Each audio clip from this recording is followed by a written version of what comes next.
battery in the wall, it does mean that once these force fields are gone, Hero might have an opportunity to get underneath the Void Rays, but the Sentry usage so far is very critical from MaxPax, and it's been very on point. Yeah, he's targeting down that Cybercut, not going to be able to get it, forced to move back if he got that. That could be a big pick-off. Another Void Ray in production, and like you say, once they reach a critical mass, they just kind of go crazy and start deleting stuff. But this is so many Stalkers from Hero now. Starting to get a bit scary here. Nice pick-up on that Stalker, ferrying those to the back.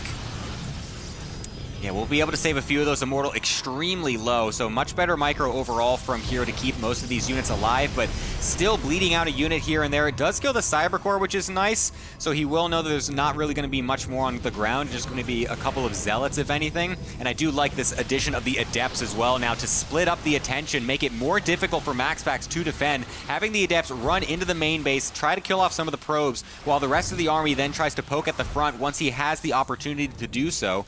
Actually, he's just kind of sitting here now, too. He's just kind of baiting MaxPax into not sending anything else in the main, so that way the Adepts actually still get some pretty good damage.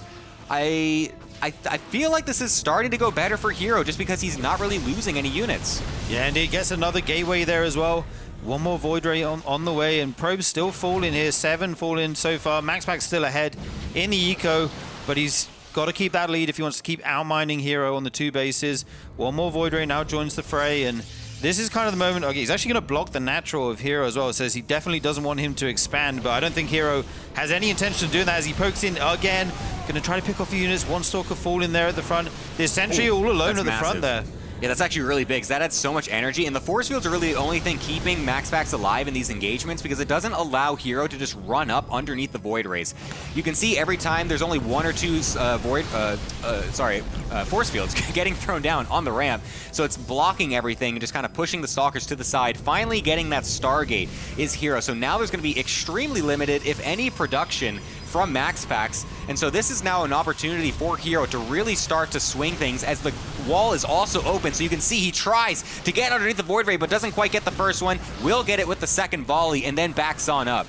Yeah, brilliant pressure here from Hero, just picking off whatever he can, rinse and repeating, letting his shields replenish. He doesn't have shield battery, obviously, on the defense. Gonna push in now, gets 1 sentry already. Good force fields by MaxPax, though. Cuts that army in half. Forced to retreat once again is Hero. But once those force fields go down, he's going to come straight back in, potentially. And yeah, this is just so many Stalkers now, and the force field numbers are starting to thin out here. And he has no more Stargate, like you said, so you can't make any more Void Rays, which is what you need. Here comes some more Adepts to shade into the main. Yep, one more Shade going to come on through, going to make it more difficult for MaxPax to respond. He's got to split up his units accordingly. The force fields continue to run dry. Still having 1 extra one, though, that's actually huge. I don't think Hero realized that extra sentry was going to have that force field, so tried to go deep, but then gets sectioned off and will have to run back again. MaxPax is doing so good at just throwing out these force fields one at a time, making it so difficult for Hero to just go for that big punishing move. Looks like he might finally try to go for it, but still another force field denying the movement. Going for the pylon is the next best play, I think, to trying to depower as many of these batteries as possible. Tries to get onto some of these Void Rays, but is misclicking, I think, a little bit. He hit a couple of sentries instead of the pylon or the Void Ray. That engagement went really badly for Hero, I think. Yeah, and I think he might only have one more shove here. It looks like MaxPax is starting to get so many more units out. He remade the gateway. Force field goes down. Hero forced to retreat again and loses another unit. Even got some Adepts in the main. That's what the pylon was for. Here they come, and Hero has nothing at home to defend here. He's going to have to warp home, but doesn't even bother. GG, MaxPax takes game number 1 with an excellent defense of his 1 gate expand. Yeah, that was great for MaxPax. Just the patience to be able to continually warp in sentries, just keep backing up, throwing 1 or 2 force fields down every single time. Sure, you don't get the full block like you normally would expect some of these players to go for, but just that 1 every single time in the middle of the army. All you want to do is to stop the Protoss from getting underneath. And if you just put that 1 force field down, it makes it so much more difficult because everything has to go around it, and you can't get the volleys off. You can't get like the 1, 2 consecutive volleys off to actually kill the Void Rays, so you can't go for those dives. And just do that enough and enough times that eventually you will get enough units out because you have the better economy. And MaxPax is showing a great understanding of that interaction. Yeah, I'm so impressed by that game. That was over 9 minutes of proxy non-stop fighting. It's so easy to make a mistake there as MaxPax Yeah. and just throw the game. Like, if your Void Ray's attack move a little bit too far forward and the Stalkers get 2 volleys on them and they die, suddenly the game just ends. You don't have a Stargate to reproduce them, but MaxPax controlled all his units so well. Good management of the batteries at the natural and the one in the main. Very impressive stuff. Yeah, I honestly, for a moment there, I really did think Hero was just going to bust through, especially once he killed the Stargate and when he was starting to get that big surface area in the natural, but just the force field just kept coming. Like, I can't believe he actually kept having that much energy. I can't believe he had that much gas to continually make as many sentries as he was. It was actually kind of ridiculous. But anyways, we're going to be heading on into our second map in just a moment here. 10,000 feet is going to be the next playground. Let's see if Hero can find a comeback in this one. Let's get it on over to that game. The next playground? I like that. Thank you. That's I like funny. that. When it's Hero, it kind of feels like a playground. This guy has a lot of fun playing the game. Oh, yeah. Like, he enjoys the stuff he's doing to his opponents. Speaking of which, we have MaxPax down here in the bottom right once more as the red Protoss, and Hero once again spawning in the top left as the blue Protoss. Yeah, it looks like MaxPax is not going to go for that 1 gate expand on the low ground at least. He still could go for it just on the high ground where he goes for that 1 gate and then gets the Stargate in the main base as well. Still does like to go for that as well, so I wouldn't be surprised to still see him try it for that, but can't do the low ground stuff with no low ground ramp leading into the natural. Yeah, for sure. It feels like this natural on this map is really kind of wide with another angle of attack near the minerals that you can mine out, like as well as being able to go into the main as well. So it kind of feels like it might be riskier. We do see just a single gas for MaxPax at the moment, 2 on the way, all ready for Hero. The probes do a high 5. And yeah, we'll have to see what the builds are going to be. Like, I don't expect to see the 1 gate expand, but it is going to be 2 from Hero already. Yeah, and it looks so like maybe it's, maybe it is. It's definitely, yep, MaxPax. It is going to be, wow. Never beating the 1 gate allegations, man. He absolutely loves this build, and he will absolutely do it until the end of the days. I mean, if he has an opportunity, he's going to do it, because he understands this matchup better than anyone. He's the best 1 gate player that we have at the pro level. He just knows how to scout it. He knows how to react. He knows how to do any alteration that he needs to in basically any situation. It's honestly incredible that he knows how to maneuver these early game scenarios as well as he does. It's not easy. Like, you might look at how he's doing it and you think that it's easy to replicate. It is absolutely not. The level of understanding of the game to be able to go for these minute changes and the ways that he micros the decision that he makes, it's very, very difficult. So he will absolutely do this at any point he can. Yeah, and I like the way he knew in the last game the moment to make those adepts finally, to send them into Hero's base just to close out the game. And if we go back to game 1, the proxy, like you said, was in a very easily scoutable location next to that watchtower. Not going to be the case in this game, so MaxPax won't have the very early read of exactly what is happening here. He is looking around now with the probe, double Stalker again, followed up by Stalker Sentry for Hero. And MaxPax's probe is on the wrong side of the map this time. Yeah, he's not going to get the actual confirmation of the scout, but I believe he should have seen the lack of a pylon in the main base if he was actually going for that scout. But still going for a double gate response as well. This hallucinated Phoenix will barely scout it. Wow, okay, so again, MaxPax just so aware, scouts the right-hand side with his probe and then sends the hallucination to the left, realizing there's got to be something on the map.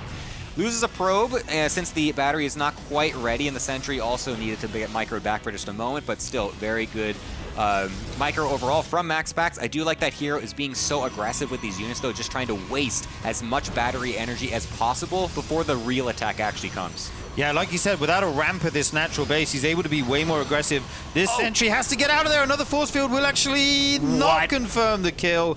Hero's a madman. Actually going so far forward with that sentry, getting a little bit worried for it there. MaxPax will bring some probes now, but he's actually losing a couple. And finally, the shield batteries finish. That is a lot of batteries as well. So MaxPax is going to be feeling very secure with this many batteries and as many gateways that he made. But until then, until they actually start to get the production ramped up, he is still vulnerable with this massive flood of Stalkers from Hero. Gets a nice couple of trades on the sentries. That's massive because you want to be able to deny those force fields as much as possible because that does dictate these engagements so heavily. It's going to be a straight up 4-gate from Hero. He's going to have a massive flood of units coming on in. How can MaxPax defend this? Yeah, no War Prism with this or anything like that, so He doesn't have to worry about the main. That's one good thing, but no way. There's way more units. Is he going to get this pylon? Oh my Okay, God. gets a pylon. Doesn't quite supply block him, but just a little bit of spy left. Forced to pull the probes once more. Hero looks like he might be gaining a big advantage in this game. I thought for a second that was going to be at Artosis Pylon, but on the right-hand side, Tasteless is here with us in spirit. We'll be able to back up those batteries right there.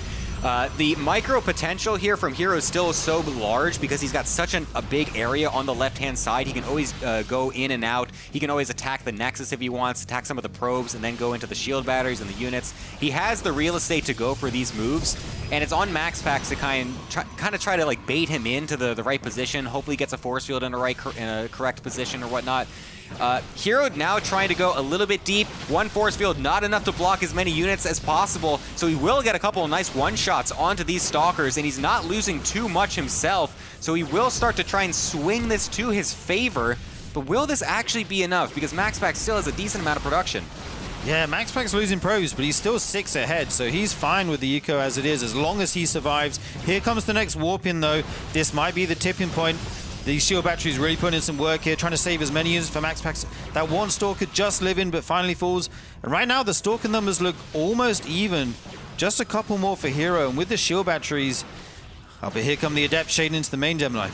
Nice block, though, from MaxPax. Has that probe in preparation, so we'll deny that. We'll just kind of keep them in the main, or sorry, in the natural, though, to target down these Stalkers with a little bit of extra DPS. And a lot of these batteries are actually very low on energy right now. They're not able to heal very much. So even though Hero doesn't have the one-shot potential with all of his units, he's still kind of DPSing some of them down.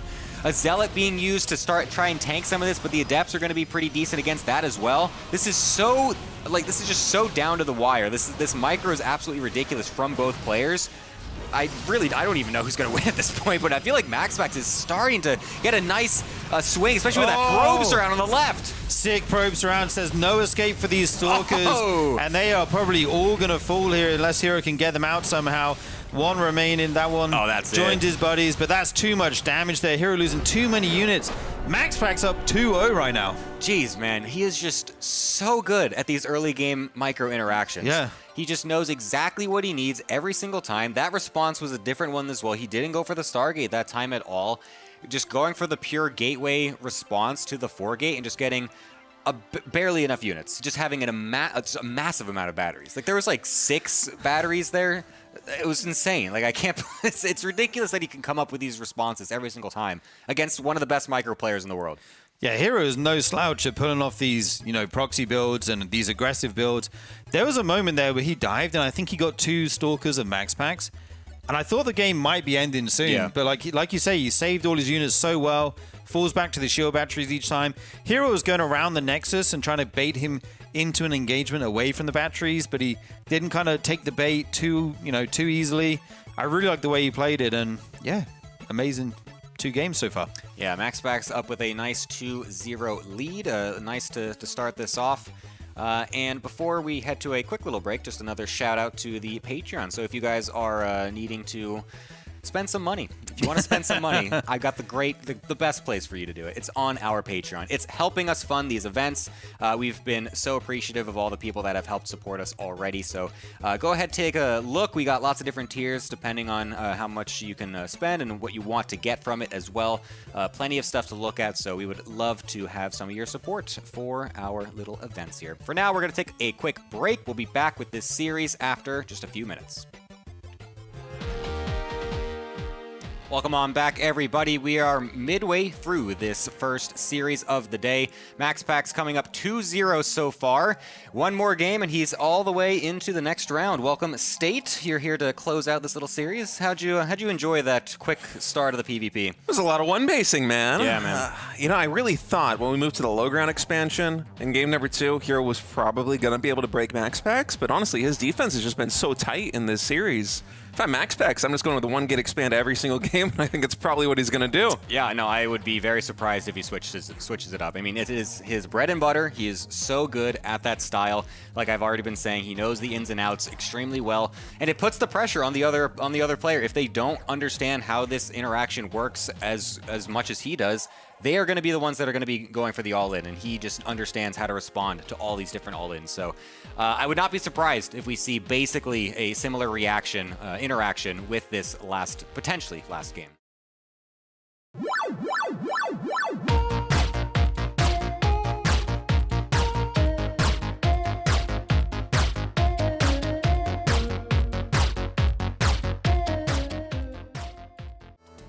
Hey, what's up, everybody? Welcome to the final weekend here of the RSL. I'm Tasteless, and joined with me is State. How you doing, man? Doing good. Pretty excited to start this final weekend. You know, it's been, a month plus of RSL Season 4 now, and it's all going to come to a close. 3-day weekend, so Friday, Saturday, Sunday. Lots of StarCraft 2 coming, and today, 2 more best of 5s, 2 more players being sent home. Yeah, we did a little kind of 3-day RSL special here to close this out. We're considering actually doing for the next season, maybe squishing this down even more in the final weekend to just 2 longer days here. But thank you for joining us on this Friday.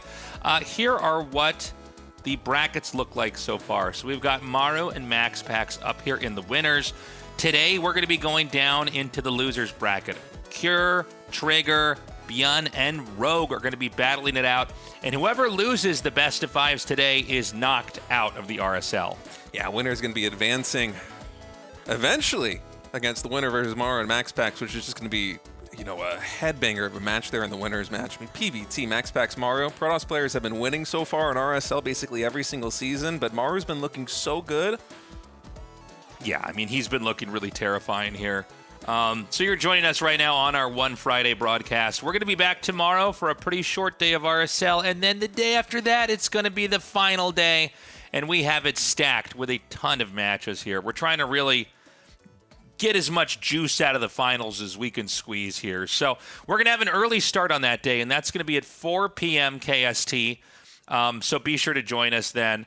And I think it'll probably be ending. Excuse me. I don't know why I'm so hoarse today. I think it'll probably be ending around the same time an RSL normally ends. So if you're not able to get up that early or be here at that time, you should be able to catch the end of the show live. Yeah, and big shout out to our official sponsor here at the RSL, all the way from Season 1 until now, Archon Studio. They are making the StarCraft Tabletop Miniatures game, the official StarCraft Tabletop Miniatures game. Pre-orders are now live. We are so excited to be working with Archon Studio. They've given us a ton of love, and honestly, what they've been making is just incredible. I keep seeing their miniatures on social media. I mean, obviously, they've also been mailing us stuff here at the RSL Studio. It all looks really cool. It's so sick what they're doing, honestly. Go check them out. They're beginning to roll out all of the StarCraft tabletop miniatures game figurines, and we're just so grateful they came to us. We're really honored. I think what they're doing is really cool, and if you're a StarCraft fan, you gotta get one. As well as if you're a fan of the RSL, we would love your support on the Patreon. If you're not yet joining us, there are a ton of different tiers available that offer replay packs, voting rights on things like players being invited every season, what extra maps are we going to have every season. A lot of bang for your buck. You get to support StarCraft 2, you get to support the RSL. Go to patreon.com/ReviveSC2. And you can even just follow for free. If you just want updates on the RSL, when new seasons are happening, when new announcements are coming through, it's a great way to do it. Yeah, we've got merch as well. That's another way to support the show here. We've got RSL merch. We've got other esports, tasteless-related merch, all that stuff. You can get that at tastelessthreads.com. Patreon supporters do get a discount. A 20% discount for those Patreon supporters. And, folks, we're also trying to build up the StarCraft 2 YouTube here at the RSL. And last year, especially towards the offline finals, we saw big burst of people joining the YouTube, and a big thanks to that. But if you haven't joined yet, or if you're watching live on Twitch, and that's usually the way that you consume your StarCraft 2 content, we encourage you to go to youtube.com/ReviveSC2. We're trying to get this in the lifeblood of StarCraft 2 on YouTube, as people even said in the comments that, typically they would get RSL served up in their YouTube feed, and the algorithm just hasn't been doing it this season. So anything we can get in terms of engagements, whether that's you clicking the like button, you subscribing, it does help get the word out there about the RSL. Yeah, and we have our raffle for our posters. If you're an Immortal supporter or above, you're going to get your poster. We're mailing that out. We have not mailed them out, correct? Not yet. Okay, but we will be when we finish the raffle here. So there's only 50 of these. We signed each and every one of them. So those are going to be coming out here as well. And, of course, for 2026, we have a limited edition poster we'll be making as well as we get closer to the end of the year. Or I guess probably wrapping up everything. Yeah, and the poster looks really good, too. Yeah. It's amazingly well printed. It's huge as well. I mean, just awesome having more StarCraft 2 memorabilia. I know I'm going to get one of those posters. I'm going to put that up in my room tasteless. And you need it, man. You want to get one. And honestly, the first year of RSL, it felt like a miracle. You guys came and you supported us. We got the studio built. We put on the show. Then we did the offline event. And it's like, oh, my God, it worked. Yeah. And now it's just something we can do and we can share with you guys. And, yeah, I mean, it's been incredible. Anyways, on to today's game here on our third to last day of the RSL. This is Trigger versus Kira. This is, again, a fight for survival. If you lose this best of 5, you're gone. And I got to say, I think this is very Kira favored. No disrespect to Trigger. I think Trigger's a great player, but Kira has just looked so strong, so scary. Yeah, Kira's looked really good in TVP, and honestly, I give the edge to him, but I could see this one going either way. Trigger's been really electric over the last couple of months specifically. I've been really excited to watch him play. And honestly, between the two of them, the games that they've been producing in PVTs have been so fun to watch. There's a lot of aggression. There's a lot of attacking. It's not your typical mass expand PVT style. It's usually pretty explosive, so I'm excited to see what they have in store for us here in this best of 5. Okay. So in this game, Kira in the bottom left and Trigger in the top right. Kira in the last several years, I mean, he's always looked good, first of all, but he's looked very clean, very strong. Not someone who's, I guess, so much burdened by what others would say is the meta of the matchup. He really knows how to kind of approach that and play around that oftentimes.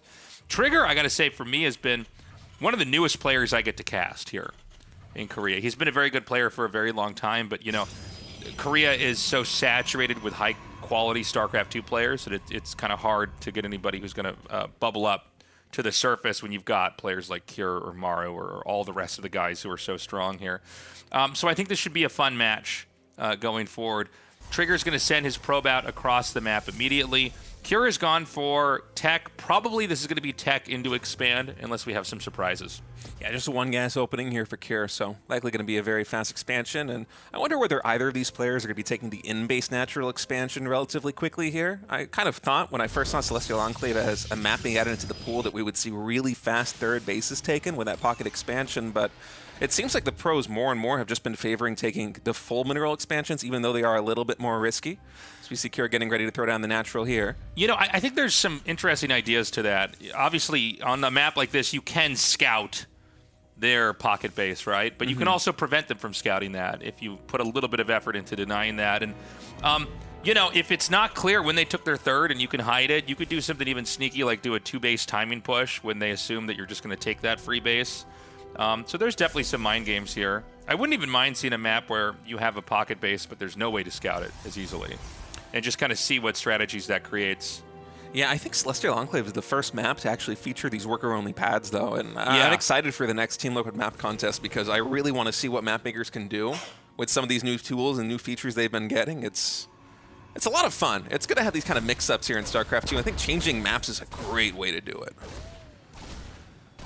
So we've got the first Reaper coming in now, and it's going to be chased out as the Adept is just stalking it here. The Stargate's about halfway done. He's actually going to loop around, so hold on a second. I kind of thought this wasn't going to be anything of any real impact, but he's going to try to kill some probes. I guess he's not going to get anything. I felt like he could have maybe gotten one there. I thought he was going to scout the Stargate. He still doesn't know.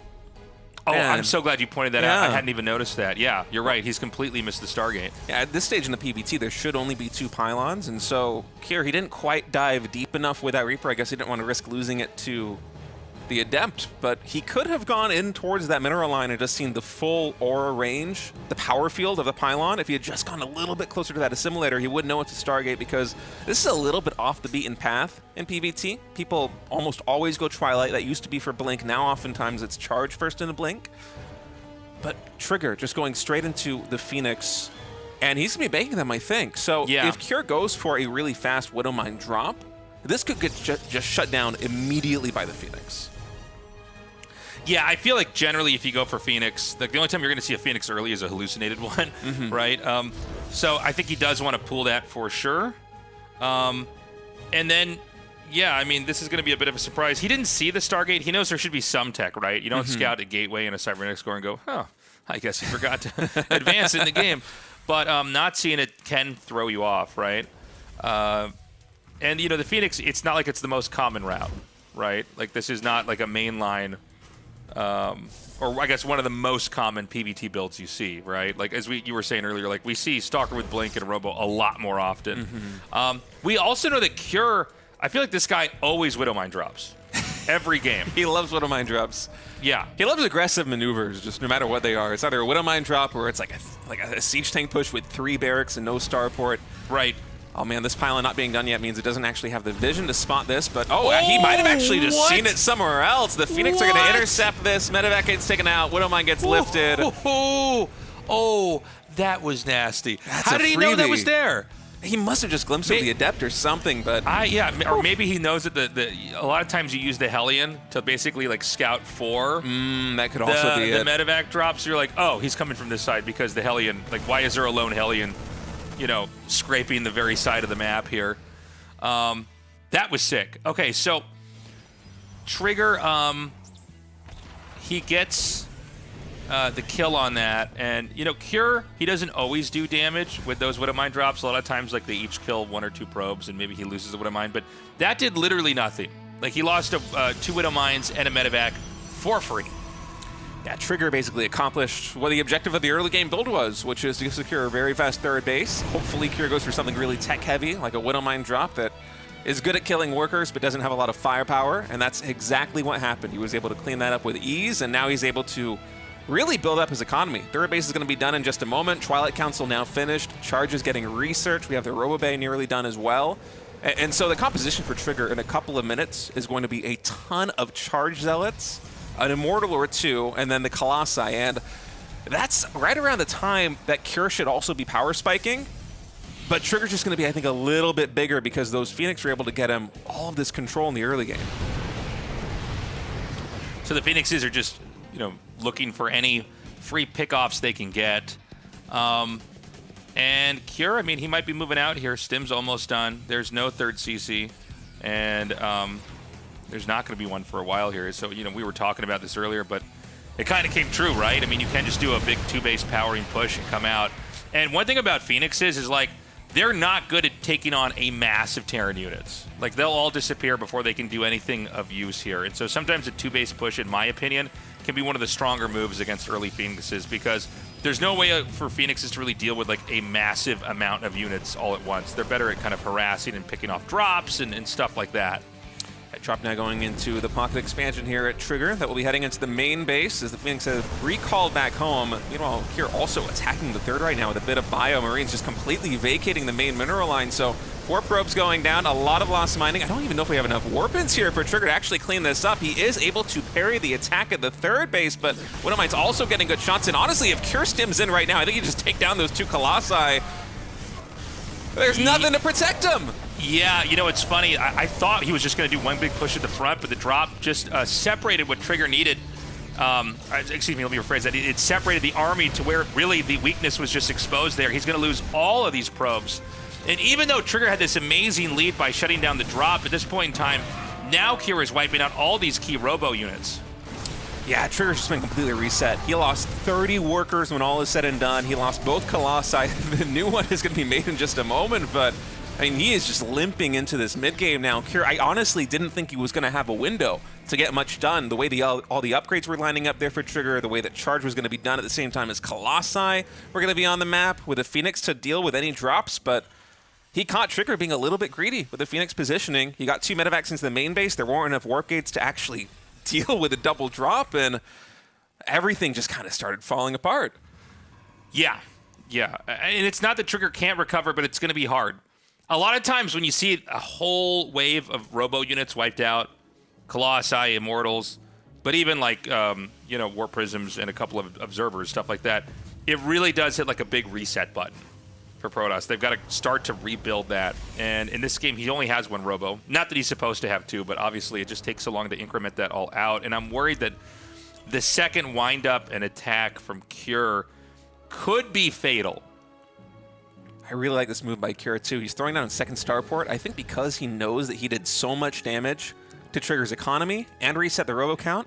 There's no way that Trigger goes into Storm in a situation like this one. He just has to rely very heavily onto the Colossus. And so Kira's like, you know what, I know that you're going to have to need to focus in on the Colossus. Let me just throw down the second starport. He's going to have so many Vikings in a couple of minutes should he need them. But honestly, the standing army right now for Kira, even before that second starport is done, is very formidable here. I think Trigger right now, he's going to be leaning heavily on the 3 sentries for Force Field to try and really bisect this army, just separate it in half, isolate a couple of Marauders so that he can take little bits and chunks of the bio away. Otherwise, I'm worried he's going to get kited into oblivion here. Yeah, you can see he's trying to bait him into that mine.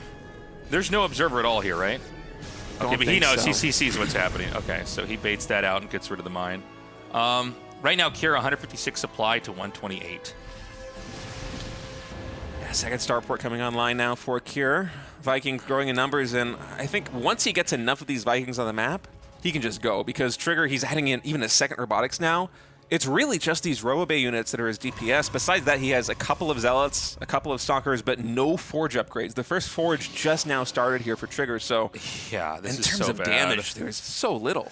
I think that basically he's going to wait for a couple more Vikings and go for it. He's been making Vikings 4 at a time.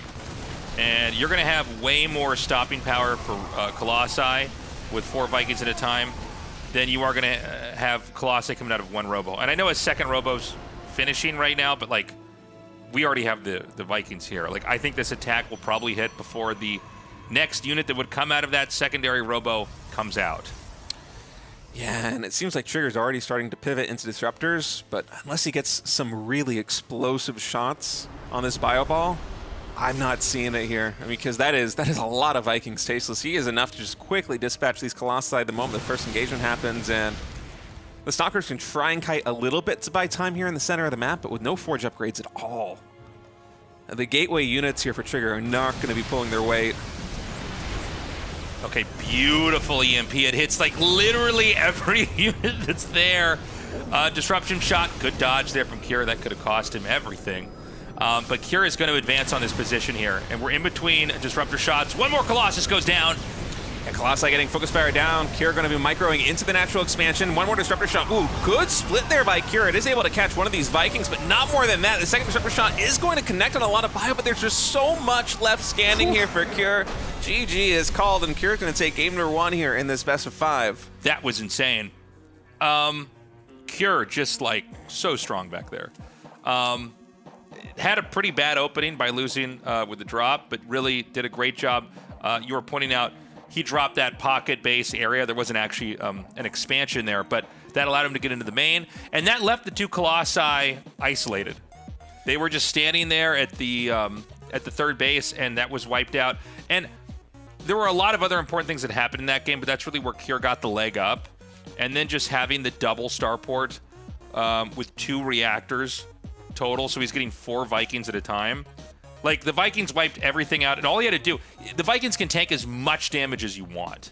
It doesn't matter. As long as the Colossi are dead, then when that's cleared out, he closes in with everything and lands the Vikings, just like let them tank. I mean, they've served their purpose and wins the game. So, I mean, that was perfectly played by Kira. The one weakness that you have there with the Phoenix opening is that you just don't have a lot of firepower on the ground for a long period of time. And so as Trigger, you kind of need to rely on the static defense of the third base with the shield batteries. You also need to rely on the Phoenix being able to intercept medevac drops like that. But Kira was able to catch Trigger with a Phoenix on Kira's side of the map and just shimmy 2 medevacs right into the main base. I wonder why he didn't get it Forges at all until it was very late. Like, normally you see a game like that and you go, okay, well, something's prompt. Like, is he going to try to all in from here or what? I don't know why you'd go Phoenixes and then just not have the upgrades, because you're not going to be viable at all if you don't. I bet the timing was intended to be a lot quicker, but he knew that he was in such dire straits that if he didn't pour everything into just getting the probes back to the third base and the main base resaturated and building an army, he's going to die. I feel like sometimes Protoss just get the Forge before that attack happens, but maybe the idea from Trigger was he actually wants to come out and just hit really early with a push, but instead he ended up losing 2 Colossus, and so that kind of cost him. This is like a pylon, the first pylon, excuse me, on the map. You know, we see a lot of proxy, and but this looks more like a Brood War pylon here than a StarCraft 2 pylon. Yeah, it can be proxy gateway. I wonder how many gateways we're going to have here for Trigger, because he has a couple different variants of this build. And usually it hinges on the Terran not scouting the natural expansion, but SCV's going to spot the probe and be like, what are you doing over here? Oh, no. So Trigger's going to cancel one gateway, and he's going to try and play a normal game out of this. Uh-oh. There's nothing worse than when they spot it while it's warping in. Mm-hmm. Like, well, now you know my plan. I think it's a smart move against Kira, because Kira can be quite greedy with the SCV scout in a lot of games. He will not do it sometimes in TVP, and you could just get away with a proxy gateway and basically just win the game outright if Kira's a little bit too greedy with the build order. But in this case, I mean, talk about star sense. Kira just sending the SCV straight towards the double gateway. We don't get to cast this very much in pro matches. Yeah, not that often. I mean, you'll definitely experience this like in ladder or something, right? There's all sorts of scumbag builds like this, but he's going to come down now, and you know, this can really throw the whole game off. You're extremely vulnerable when this doesn't hit with a surprise, you know? And so Trigger's going to expand behind it. Trigger's got to be careful. I mean, his only infrastructure for attacking units is out in the middle of the map. The bunker's going to be done. StarCraft 2 Zealots, when they're not upgraded, are almost totally useless. Like, it's really hard, unless you were going to cheese, you know, like he was going to do in this game. It's really hard to do anything with them, you know. They're not fast. They can be kited. And I guess this is the best you can ask for here with the Zealot, is like to try to swipe at the one SCV. It's only one Marine, and, you know, it does take one Marine. I think the exact amount is 1,000,000 shots to kill a Zealot. He comes up with the Adept, so, like, hey, this is not bad. Yeah, it's some good maneuvering here by Trigger. I especially like this Zealot just here on the flank side, because the SCVs for Kira just keep wanting to go over towards that mineral line. I mean, getting 2 SCVs and delaying the natural expansion here is a really good move for Trigger, but it's the best of a bad situation. It's still expensive, right? Yeah. Is it worth a Zealot, an Adept, and also the probe that he sent in as a follow-up? I don't think so. Yeah, and, you know, it's Twilight Council, so I am especially interested when I watch pro players play and the cheese is spotted. How exactly do they play it? Because there is a right way to play a bad situation. You know what I'm saying? Even though you a lot of times look at games, you go, okay, well, here's where you lost. Your cheese got spotted or your attack failed. A lot of times I like to see how a pro looks at it and goes, well, this is the best bet to try to get yourself out of this hole. You know what I'm saying? Mm-hmm. Similarly, I'm really interested in what Kira's going to do, because this is one of those games where, at least in the early game, he just has the complete picture of what his opponent is doing. Yeah. What their handicaps are going to be, and how is he going to respond to this? Right now, it seems like just the only deviation, really, is building the bunker on the low ground before the command center. He's still going into the Cyclone. He's still adding in a medevac. And once that Cyclone is out, I think he should be very capable of taking down this gateway. Trigger has been building quite a couple of units over here. 2 Stalkers and an Adept. Marines alone could not deal with this, but the Cyclone's going to make this just so problematic here for Protoss. Oh! Okay, he takes it out, and this is where you have that infrastructure push. This is the problem. Ooh. Okay, he actually gets the... Oh, you know what? Wow. If you lose the Cyclone, you've lost everything. Basically, the Marines are here to kind of be a meat shield. Mm-hmm. And then the Cyclone, it's basically superior at fighting compared to the Stalkers. But that shut down. Anyways, what I was saying a second ago is that you see this infrastructure push, right? This is where you're going to hit the gateway in the middle of the map, and a lot of times you can push after that. But Trigger had a pretty big victory there. He basically fought back really well. And now Trigger has to try to stay active out here. He can try to shark around the map as much as he can. He's going to take a third base, so he's not committed into like any kind of 4-gate, let's blink in the main with a War Prism, let's try to end the game that way, which I think would have also been a fine way to play. But instead, he's going to go for a macro play. He's going to try to defend that gateway as much as possible. He's going to get a third a third nexus up is what I meant to say. But, you know, the drop could be very punishing. This will at least force a recall. Yeah, is there going to be a recall available in the main base? How much energy does Trigger actually have? Medevac now flying into the main. We do have enough energy for a recall, so those Blink Stalkers... Oh, the 2 Marines is getting left out here. Unfortunate for them, weren't even able to take down a probe. Yeah. And Trigger's going to be taking a third base. He has charge coming online. Honestly, I don't mind his position much at all. I feel like Cure losing the Cyclone there when he pushed into the gateway with all those Stalkers and the Adept. That should have been a win for Cure, but the Cyclone is just so important in that fight. Maybe it was a mistake not to push out before the medevac before he can, pick up units like the Cyclone to dodge the Stalker shots. But in any case, now Trigger has a lot of Stalkers here in the middle of the map, and Cure wants to push. He has 3 barracks. He has no third command center. But I don't think he's going to be able to get there. He has too many Stalkers at Kai. And the blink forward by Trigger, able to snipe 2 shot that siege tank. I don't know why he's pushing out here at all. This is like a great way to basically lose the game, is to like siege up with a tank and no, no way to get out, basically, right? Like, no stims done. Like, why would you move out now? I feel like he just didn't expect Trigger to have quite so much, and maybe part of that is just it's been a really weird game. Well, it's also, I guess he forced a recall. He thought, okay, you're not going to be here at all now. But like, when you have slow Marines and tanks sieged up, if you can't retreat, so like now you're stuck here. Now you have to like literally win or die on this hill. Yeah. So, yeah, I mean, maybe a little bit sloppy there by Kier. Kier's going to keep this Raven out here and just cast down auto turrets when he can. And it looks like Kier's also going to be elevatoring some of these units out to the blind spot just north of the main base here. And maybe trying to intercept these Stalkers here, which will give him problems in the center of the map as the Raven will fly back into the natural expansion.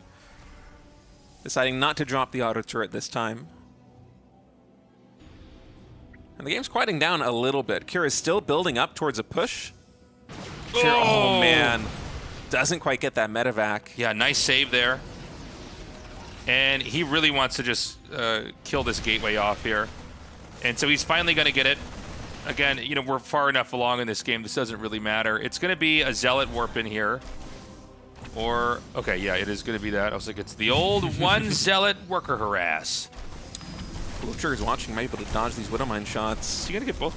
Nope. One hit away. Nice. Ooh. Good micro by Trigger. And again, this is Kira's moment to push across the map and try and end the game because he's still on 2 bases. There is no third command center here for Kira. Trigger has been on 3 bases for quite a while now, and he has been probing up. He is basically just hunkered down on all the mineral patches, and he's building an army to crush the push of Kira.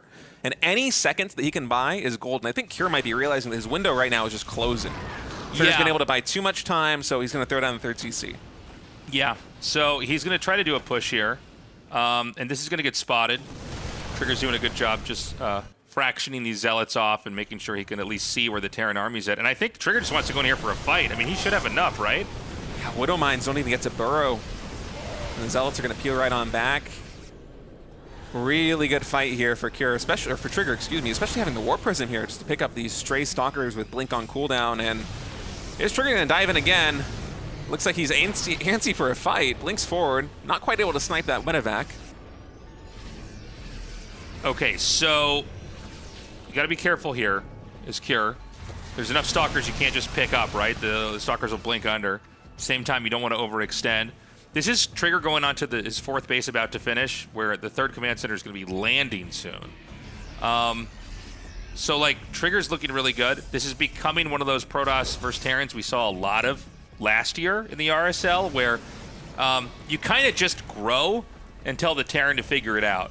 You just keep teching, you keep upgrading, and, you don't really have to do anything to the Terran because eventually you're going to be so big the Terran can't kill you. And so, and Kira in some ways put himself in this position by trying to be, I think, a little bit too in the Protoss's face post-failed proxy. Another drop coming into the natural expansion here of Cure. Bio's going to stem back to try and deal with it. This doesn't create an opening for Trigger yet. He's looking for a position here between the natural and the 3rd base. Big stem. Oh, man, he's blinking on top of this right now. Able to focus fire down one of these siege tanks. Widowmine shot on the Zealots, on the Stalkers. And it seems like there might be a little bit too much bio here for Trigger to handle. Did he bite off more than he could chew? Oh, my God. With that blink, the Protoss army just collapsed.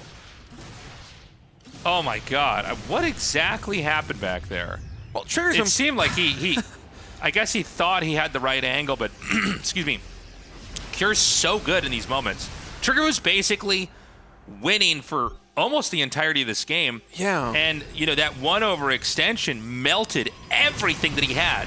I mean, it was just the perfect fight there for Cure. Yeah, and now the Terran's going to try to come and slice through this position, threatening the 3rd base while also being able to hit the 4th. It's over here in the top right. Yeah, we're in a similar position to the previous game right now. Cure has the double starport pumping out Vikings. We have dismal upgrades right now, just +1 here for Trigger. And only 1 Colossus here in terms of the Robo-Bay units, so I don't know, man. Cure gonna be pushing in. Another big Zealot Warp in. The Colossus is gonna fall to those next 2 Viking shots. I think Trigger might just be able to stabilize right now with the Photon Cannon and the shield batteries, but Cure has so much production, and there's not a lot of damage here with this Protoss army. Yeah, and I mean, right now, Trigger has to hold this. He's going to sack all of his probes to tank damage. There's still enough. A few more Terran units trickle in. A Liberator sets up shop. A second one comes in here as well. The infantry are almost entirely thinned out, but the Colossus is now zoned away. The rest of the infantry are going to dive up to the north. They're going to hit this Nexus, and remember, the next target is just 1 screen away to the right. And Nexus is going to get taken out. Cure equalizing the economies now. Oh, he'd actually, I'm sorry, you know, I was watching. He doesn't know. I guess we saw that and I didn't register it in my brain. He doesn't actually know there's a base, so he might think that he's 3 base to 2 base right now. Yeah, okay, so he's just going to keep trying to take this fight. But man, if he spots that. Blink forward by Trigger, able to take down 1 of these Liberators. He might even get the second one there on the where did retreat. it come from? The Zealot, yeah. Zealot comes like, nothing to see here. Goes back. Now, did he actually... Okay, now he sees Zealots coming from that side. He should suspect there's something up there. Yeah, I think he should have a very good idea that there's another expansion, but for now, he's going to be falling back, and Trigger's still just sitting... Okay, he does take a 4th gas. He's still playing a very low eco game, and the 2nd starport really is going to cause some problems here for Trigger if Cure starts incrementing out Liberators, because Trigger has enough gas to get Forge upgrades, to get Colossus production constantly being chrono boosted out of 1 Robo, but the fact that his Stalker count got reset and he has to remake it, it's a little bit problematic right now for Trigger. But economically, Cure, he's not in the best position. He is on these 3 bases, but as we saw there in the natural expansion, it is mostly mined out. The main is almost entirely mined out. And so economically, it's like 600-700 more minerals a minute right now for Trigger. Cure might need to lift one of these CCs. Okay, we know he does have 1 more finishing between the natural and the 3rd. Okay. Well, Trigger's going to try to stabilize here. He's going to send this Warp Prism in. There's actually Marines unloading right here. Well, this is funny looking. Okay. Well, Trigger's attack has been totally thwarted. And again, you know, now we're in the phase where there are a lot of Vikings coming out. I guess he's got 1 starport with a reactor, unless the 2nd one is not active. But, you know, there's enough Vikings here. Look, I mean, there's like more Vikings than there are Stalkers on the ground. And, you know, while both the Colossus and the Viking are kind of slow units, I mean, the reality is the Vikings, especially with the larger terrain that the Colossus can't walk over, it's going to be a lot of damage on this Colossus. So he gets the second to last one. There's 1 more that just popped out that's remaining. But Cure's at like 170 supply. I think he can basically flood this position here. It doesn't really matter what the control is. You just are going to win a game of math. Yeah, Cure hit a muscle into this 3rd base, and yeah, GG. Wow. Okay. Oh, that was a roller coaster of a game number 2, honestly. I enjoyed it. Eventually, we got to get like you know, some kind of a recap thing here for RSL, because that's like a moment where I didn't expect the fight to be lost like that badly. You mean the push into Cure's 3rd base? The push to Cure's 3rd base. It just seemed like he leaned in a moment where it was like he got his head bit off. Like, yeah. It was crazy. Yeah, that was a decapitation. It was pretty insane. And I kind of understand where Trigger was coming from, because he was playing a 3-gas style. And so, you know, we were talking about previous RSLs, the way that Protoss players would kind of expand across the entire map and they would fill out their tech tree and become all powerful. Trigger wasn't really doing that. He was still staying on a low probe count. He would just take the expansion so that he's always mining minerals efficiently. He was like 60-something workers, and he only stayed on 3 gas. So he can't afford Storm. He can't really afford a 2nd Forge for upgrades. He's building a lot of Zealots, is basically what he's doing. And so he's angling for a timing attack, and he thought with the Warp Prism that he was opening up a window to do it. And perhaps he was, but Cure's positioning was just so good. Yeah. That Trigger could not break through into that 3rd base. The entire army gets toppled, and that's game 2. Yeah, that's game 2.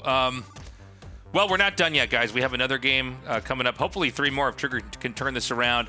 But first, guys, consider signing up for Patreon. It's patreon.com/ReviveSC2. We want to let you guys know we are going to stick with StarCraft 2 forever. We love this game. We think this game's incredible. And we want you to know that we'll always be here to create regular, high-quality content for you guys. We wanted to create something that wasn't just a good tournament, but also something that was well-produced.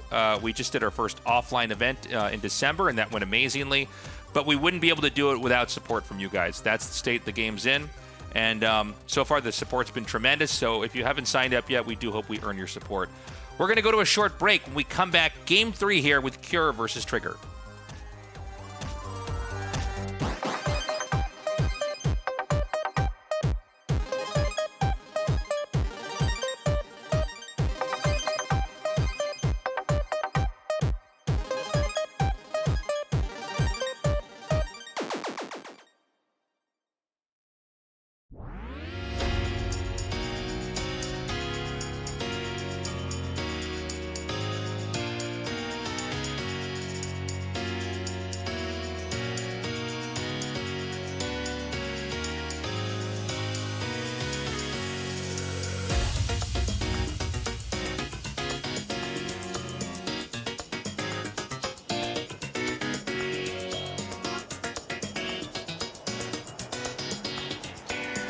You know, losing one of those adepts means that the third base is going to be slightly more vulnerable here for Trigger. It has gotten thrown down now, but it seems like Rogue is happy just to take the very early win, build 4 more lings, and then just go right back on up to droning. Yeah, that's kind of nice. Like, you saturate your natural, and then as the third's going up, you make some lings just to pressure the Protoss third, make them keep some of their units at home. This Spore Crawler not actually finished. One worker does fall, comes to the third base. Will he get another one? Yes, he will. I was expecting a Spore Crawler save there, but here we see the lings, and there's no Oracle at home, just one Adept here to defend it. Rogue not going to pull the trigger this time, though. He just wants to bide his time. Now saturating the third base with a ton of drones so that the drones don't have to run between the main and the natural all that time and be a flying target there for the Oracle, as the Adept is going to get picked off here. Nice surround there by Rogue, excuse me. Oracle will come to push these lings away, but just another nice move there for Rogue. Yeah, I feel like he's having a very nice early game here. Didn't lose anything to the Adepts, got that surround. Hasn't lost anything to the Oracles yet, except a couple drones, so he's in a very good position. Ooh, almost gets a probe there as well, and we see it's going to be an early Evo Chamber into +1 melee here for Rogue. Going to be going for a lot of lings in the mid game. That can match in well into the Stalker style that we know Trigger likes. Yeah, it's a very good response. Oracle's going to have to get out of there. You really need these Oracles to stay alive if you want to make +1 Blinkstalkers play versus heavily upgraded lings. I mean, this is a very early +1 melee attack, even faster than the +1 ground weapons here for Protoss, so Rogue going to try and get some more value with these lings. I'm surprised he's going for this fight right now. It didn't feel like quite enough lings there, but we'll be able to run over here. Oh, no, he doesn't get another worker, but it does draw the Zealots, the Adepts out. Oh, I'm not sure what is happening right now. How do these lings keep making it into the natural? The probes force to pull. I don't think Trigger's going to lose too much here. Ooh, nice micro. Pulling back these probes, not losing a single one of them. Yeah, very nice. Well done there by Trigger. And yeah, it feels like a lot of action has happened, but nobody's really lost many workers, just trading some units. Fourth base being taken at the front location for Rogue here. Yeah, and a Robo Bay coming in here for Trigger, so we might see something like a +2 ground weapons Colossus timing, ideally hitting right before Hive is done, and we'll see how hard Rogue is going to commit into the Hydraling Bane. He's starting Baneling speed relatively early here, which makes me think this might be a bit more of a mid-game focus approach here from Rogue, as opposed to what we saw in the previous game where we went to Hive relatively quickly. And that would play very well for Trigger, who wants to go 2 Robo Colossus here. Yeah, you basically need to get to Vipers before you can deal with Colossus with the Lingbane Hydra army. Maybe you can hit a timing where you get a good surround or something like that, or you get into a mineral line. But if you get a decent number of Colossus out, they can definitely shred all those light units. These Oracles doing some good work, flying back into the main, get another 4 workers. Yeah, just to return to that point, if Trigger's able to get out, say, 4 Colossus, it can make these kind of Lingbane Hydra armies tough to use. But at the same time, it's hard for the Protoss as well if you split that Lingbane up, right? And you have to defend multiple mineral lines. Yeah, especially here on Mothership, where it feels like there's a lot of different avenues the Zerg can maneuver their army because it is a 3-player map. But we'll see how this one's going to go. For now, Rogue is just content to continue droning up. He's taken his 4th base. He's now taking a 5th base as well in the top right. The infestation pit is getting started. So eventually we will have that hive tech coming in. I mean, he's going to be going up to a lot more drones. Mid-80s right now here for Rogue, as he's just feeling no pressure with this Overseer Scout. Yeah, I really like his position here. He's got the infestation pit on the way, Lurker then as well. Hive will follow as well with those Lurker upgrades shortly after it finishes. These Oracles flying around, seeing if they can get anything done. A random drone going this way for some reason. He does see that this base is here, gets a nice revelation on that, and all the Hydralisks. Yeah, and I wonder if Trigger's going to be moving in a moment. I'm not sure how many Colossi he has on the field right now, but he's already building the Warp Prism, and he's not going to be waiting for 4 of these. He's getting ready to go right now with just 2. Yeah, and this is going to hit pretty hard. Rogue droned up to 80 here. He's going to have to morph a lot of Banes, try and take a good fight on creep, preferably from more than 2 angles, at least 2. What is up, everybody, and welcome back to the RSL. We are continuing on with Cure versus Trigger in this best of 5. Cure leading the series 2-0. I have Sturgeon joining me. How you doing, man? I'm doing great. Some good StarCraft so far. Kind of one-sided in the results, but I think Trigger can fight back. He's done 2 unconventional openings here. We had the Phoenixes, which aren't really meta at the moment. Still maybe strong, and then the proxy gate that was found. I think we can see him fight back in this series.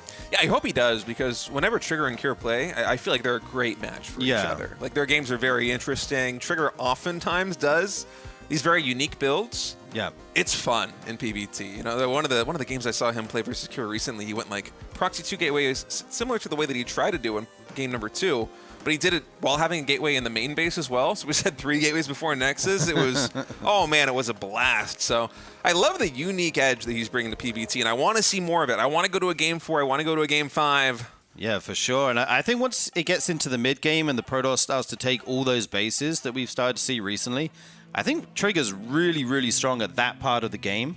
Whereas I look at Cure as someone who's kind of stronger in the first 5 to 8 minutes, you know, doing these early pushes. So maybe if Trigger can kind of ride out the early game, get into a good position, he'll be able to fight back here. The map is going to be Old Republic. You've got Cure down here in the bottom left and Trigger in the top right. And I wonder what kind of opening we're going to have here from our Canadian Protoss player. As you said, Phoenix in game number 1, Proxy Gateway in game number 2. We haven't really had a standard macro game just yet. Right. And Trigger's so good at playing standard, so I wouldn't be surprised to see that in game number 3 here. But of course, he has a ton of builds. He can do a ton of different things. And also, Cure might do something crazy. You know, we've seen him do Widowmine drops, standard Terran play, but he can pull out some wild stuff as well. Right now, it's just a single gas for him as he gets the barracks online. And same for Trigger at the moment, just getting that gateway up. Yeah, just a 1 gate right now here for Trigger, sending that probe directly to the Terran expansion. So no more additional proxy gateways, unfortunately. So I would love to see really the idea of game number 2, which did not get executed because Cure was able to scout it so quickly. But in case Trigger is going to develop normally, and maybe that's going to bode better for him because so far today, the more unique wonky stuff just hasn't quite been it. Yeah, indeed. I do think he recovered that really well. Like, getting your proxy scouted that early can be disastrous, but he still made it into a good game. So, yeah, I wouldn't mind seeing him play standard. Right now, we see these 2 SCVs trying to get rid of this probe so they can throw down the CC here. Nice dodge it, duking and jiving by that probe, but we'll have to eventually leave. Confirms the CC, goes down, and we got a Reaper coming out here shortly. Yeah, Reaper coming out, so that probe is going to scoot back home. As we have Trigger going for the expansion after Cybernetics, Corn taking a second gas. About as standard as it gets here for a PvT opening here from Trigger. Yeah, let's see the tech soon. Let's see if he wants to go into Phoenixes or into Blink, which is, I think most Protoss agree that's the stronger build at the moment, is just Blink. You can be aggressive with it on 4 gates, or you can play slightly more defensive, get your 3rd quicker. You have some options once you do go into Blink, so we'll see what he's cooking up. Going to be a reactor down on the barracks here, as well as the factory going up. Reaping out. Just goes past that shade, so he knows the Adept is in the main. Trigger actually finishes the shade. Yeah, I'm surprised he finished that. The Stalker is about 60% done, but this Reaper, I think, is going to at least get a lot of mining time and maybe even a probe or 2. No, he is going to pull back. Doesn't want to test it. Yeah, but I mean, even that's a little bit of damage, right? Pulling 5 or 6 probes off the worker line. Just for a moment there is a nice little move to get yourself slightly ahead. And we do see it's going to be the Twilight follow-up here, making more Stalkers, so more than likely going to be Blink here. And I'm glad to see this from Trigger. I want to see him play like 1 standard game and just see how it goes in this series. Yeah, he's got some of the best blink control in the business. Yes. Although he has been favoring charge a lot recently in PvT. So it could be either. The way the minerals and gas are looking, though, I am leaning towards blink just like you. We'll see how this is going to go. What is the tech going to be? It's blink. Oh, yeah, it is going to be blink. Okay. That Reaper just surviving there. We'll run to the side of the map to survive, and there's an Adept in the mineral line here. Not much to get right now. Yeah, Kira just going to be saturating that natural expansion in a moment as the orbital is all finished. Yeah, we have a Cyclone follow-up here as well. That worked well in the last game, able to take out that proxy gateway eventually. Going to pick off a Marine here, and back up is the Adept. More Marines come down to the natural, so we'll be safe for the moment. Yeah, and I think Trigger's going to be eyeing a third base in just a moment as well. He's going into an additional gateway, adding in the robotics facility here on the low ground. He seems well postured to take another expansion, but I say that and he takes another gas he throws down at the gateway. Maybe he's sniffing out a little bit of aggression here from Cure because, Yeah. it could go that way. He definitely wants to get this Reaper. Yeah. Cure realizing that he's been trapped here, just going to dive in and get whatever information he can. He does see the additional gateway being morphed in. Yeah, that's some nice info there, and the Adept's actually going to get into the main as well, so he'll be able to see that tech lab on the starport. Probably presume there's a Raven on the way, which Kyo did last game as well. I think it was pretty successful. It got a few probes, did its job. I think it's always a solid investment. And now we see the third base from Trigger. Yeah, third base coming in now for Trigger. Kira is adding an engineering base, so it's not going to be a super heavy committed to base push. There is some kind of plan to continue developing. We probably won't have an SCV pull early on here from Cure. And for Trigger now, he just needs to stay active on the map with these Blink Stalkers, because eventually Cure is going to start to push towards that third base. And you gotta be able to kite with these Blink Stalkers all the way across the map, otherwise it will just be so punishing. Yeah, and Trigger's so good with these Blink Stalkers, so decisive as well. One of the most decisive Protosses, I feel like. If he sees a tank out of position, he will instantly blink on it, pick it off, that kind of thing. We see the charge follow-up here as well as the robotic space. So going to be going into some Colossus, throwing down some more gateways here as he just starts to power up here in the mid-game. Stim and +1 on the way for Cure. It's just a single eBay here. Here comes the Raven, going to start to do a little bit of harassment. Outer turret should be able to get at least one probe here. Might even get a second. Yeah, it's 2 probe kills. So he's going to get 3. No, not quite 3. Yeah, he can send that again later, or he can send it to the third. There is that spotter pylon there, so Trigger should know about this fairly quickly. Here it comes anyway. Nice blink in. Actually going to pick off the Raven. Oh, it just lives. What's the HP on that? Oh, just 8. Yeah, Stalkers tickle Ravens, man. Ravens never die to Stalkers, let me tell you. Yeah, that is the bane of Protoss players. That Raven just hanging out in the airspace forever, won't leave. And this Observer does see the third base as soon as it goes down. Nice scout for Trigger, but we'll lose the Observer. Yeah, it's important to see that third base, because that's going to give you an idea of how committed the Terran is going to be.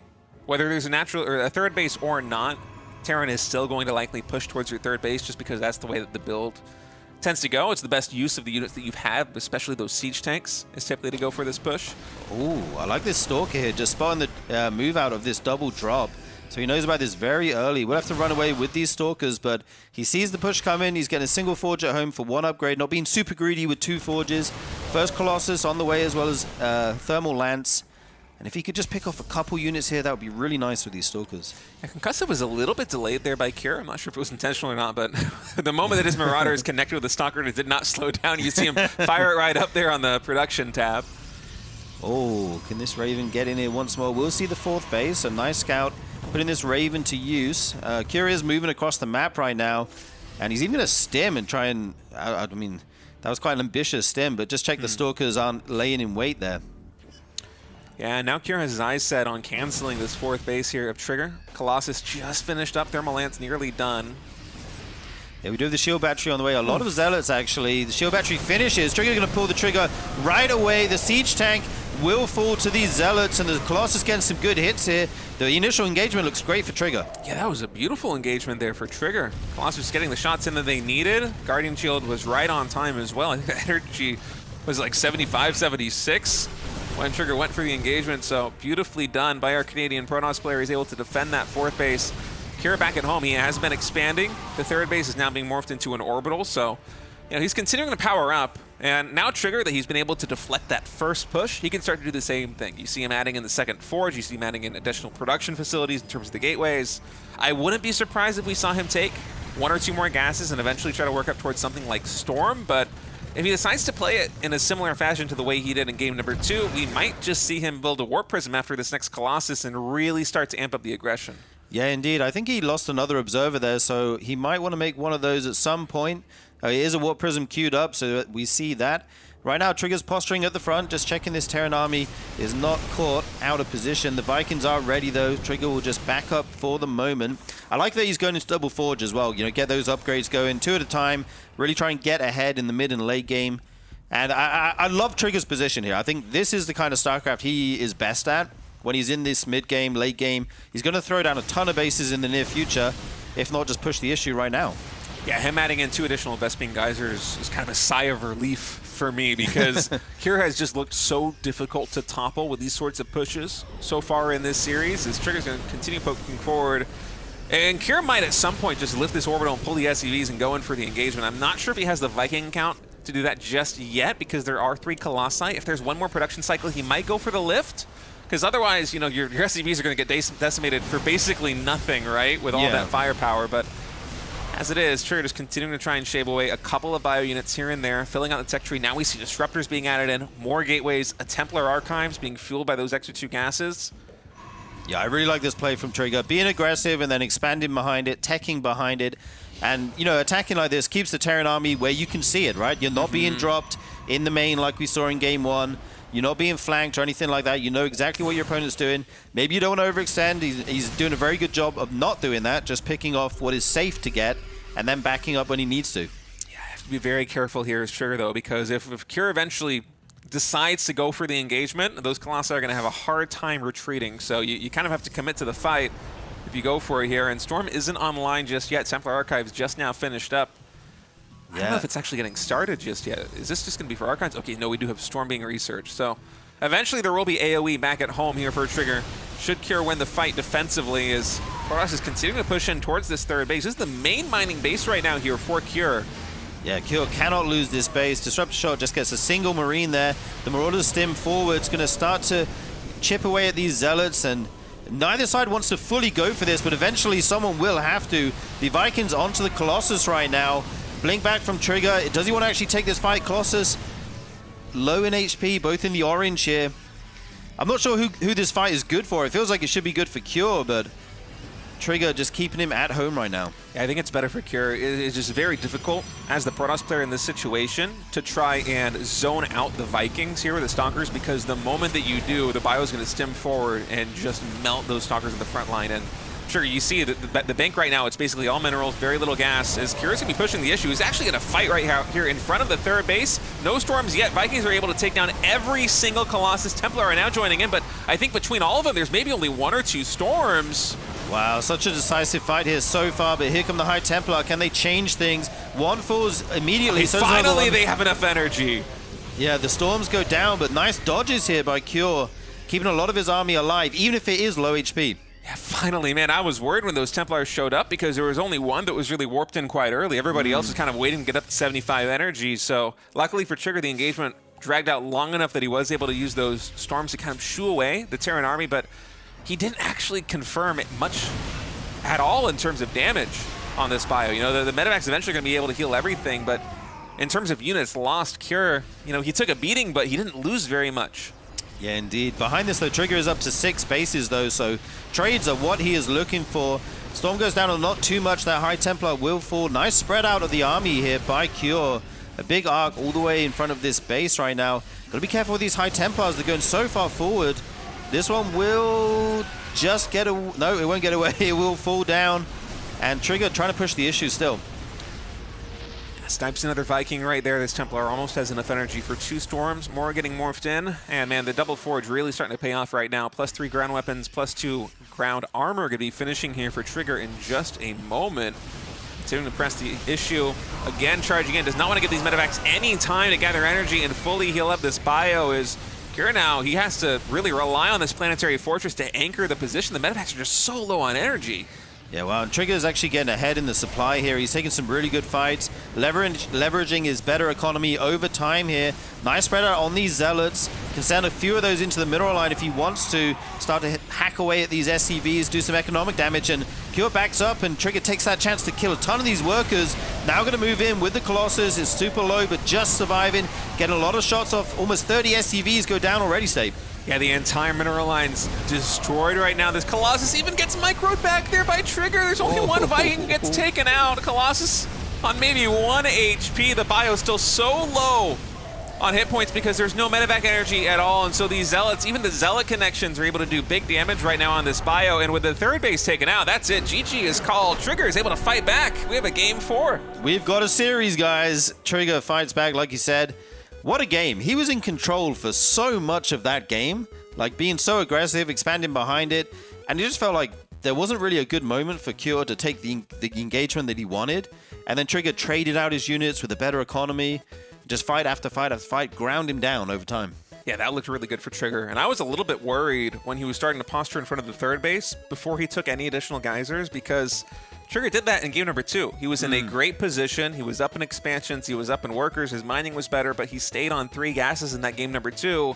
And as a result, he's like, you know what? I need to commit. So he blinks on top of the siege tanks. He gets cleaned up. Cure fights back. Takes a game 2 that probably Trigger should have won. And then here in game number 3, we were seeing kind of the same story. Trigger went up to 4 bases. He was still staying on 3 gases.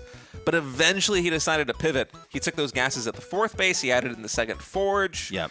And that allowed him to apply all of this pressure to Cure, to slow Cure's economic growth, to shave off a couple of units here and there, while simultaneously building up back at home. And I feel like that was a very keen insight that he had over game 2 to game number 3, making that slight adjustment, because had he committed the way he did in game number 2, I feel like this would be another Cure victory. You saw how good the defense was at the third base, but this time Trigger just a little bit faster in terms of adapting, able to build up a little bit stronger. And now we're going to a game number 4.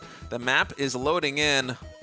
We got a series, folks. Yeah, I love the way Trigger played that. Like you say, staying on 3 gas until he gets his 4th up, then suddenly taking a bunch of gases at once, tech in, 2nd forge, high Templar storm, all that good stuff, and then just able to take some good fights there at the end. Very nicely done. I'm curious if he'll play standard again, or if he's going to mix it up here. I just feel like he's so good at playing standard. Like, he's able to use all his units and get so much value out of them over time that kind of suits him well, but it is up to him. We'll have to see what he's got for us, as we do see just a normal opener here. Gas first into racks for Cure, excuse me, as this SCV takes a little wonder. Yeah, it's a proxy something. So gas first opening here for Cure, and he's sending the SCV all the way towards the 9 o'clock position based on the screens that you see here on the minivap. Yeah. Is this going to be for a second proxied barracks? I mean, it must be, right? Yeah, it's got to be, right? I mean, you're not going to make a factory by itself. Of course. Okay. Oh, you're just taking the roundabout way here. Huh, yeah. I suppose he wants to avoid the probe coming down to the main pipeline. All right. Engineering Bay block here in the natural expansion. I thought we might have a second proxy barracks there with that gas first, I wanted but no, to see instead it. it's... I think I was just hoping to see another proxy. Because the games are so fun. But yeah, it is just an eBay block. And we'll have to see if Trigger takes his Nexus at the 3rd base location. Okay, we do see it go down now. The SCV gets confirmation of that, so yeah, nice reaction by Trigger. This eBay will get cancelled in the near future. There we go. And yeah, the factory going down here for Cure back at home. Just going to be going into some of a more normal build here after that eBay block. The probe just gets away there from the Marine.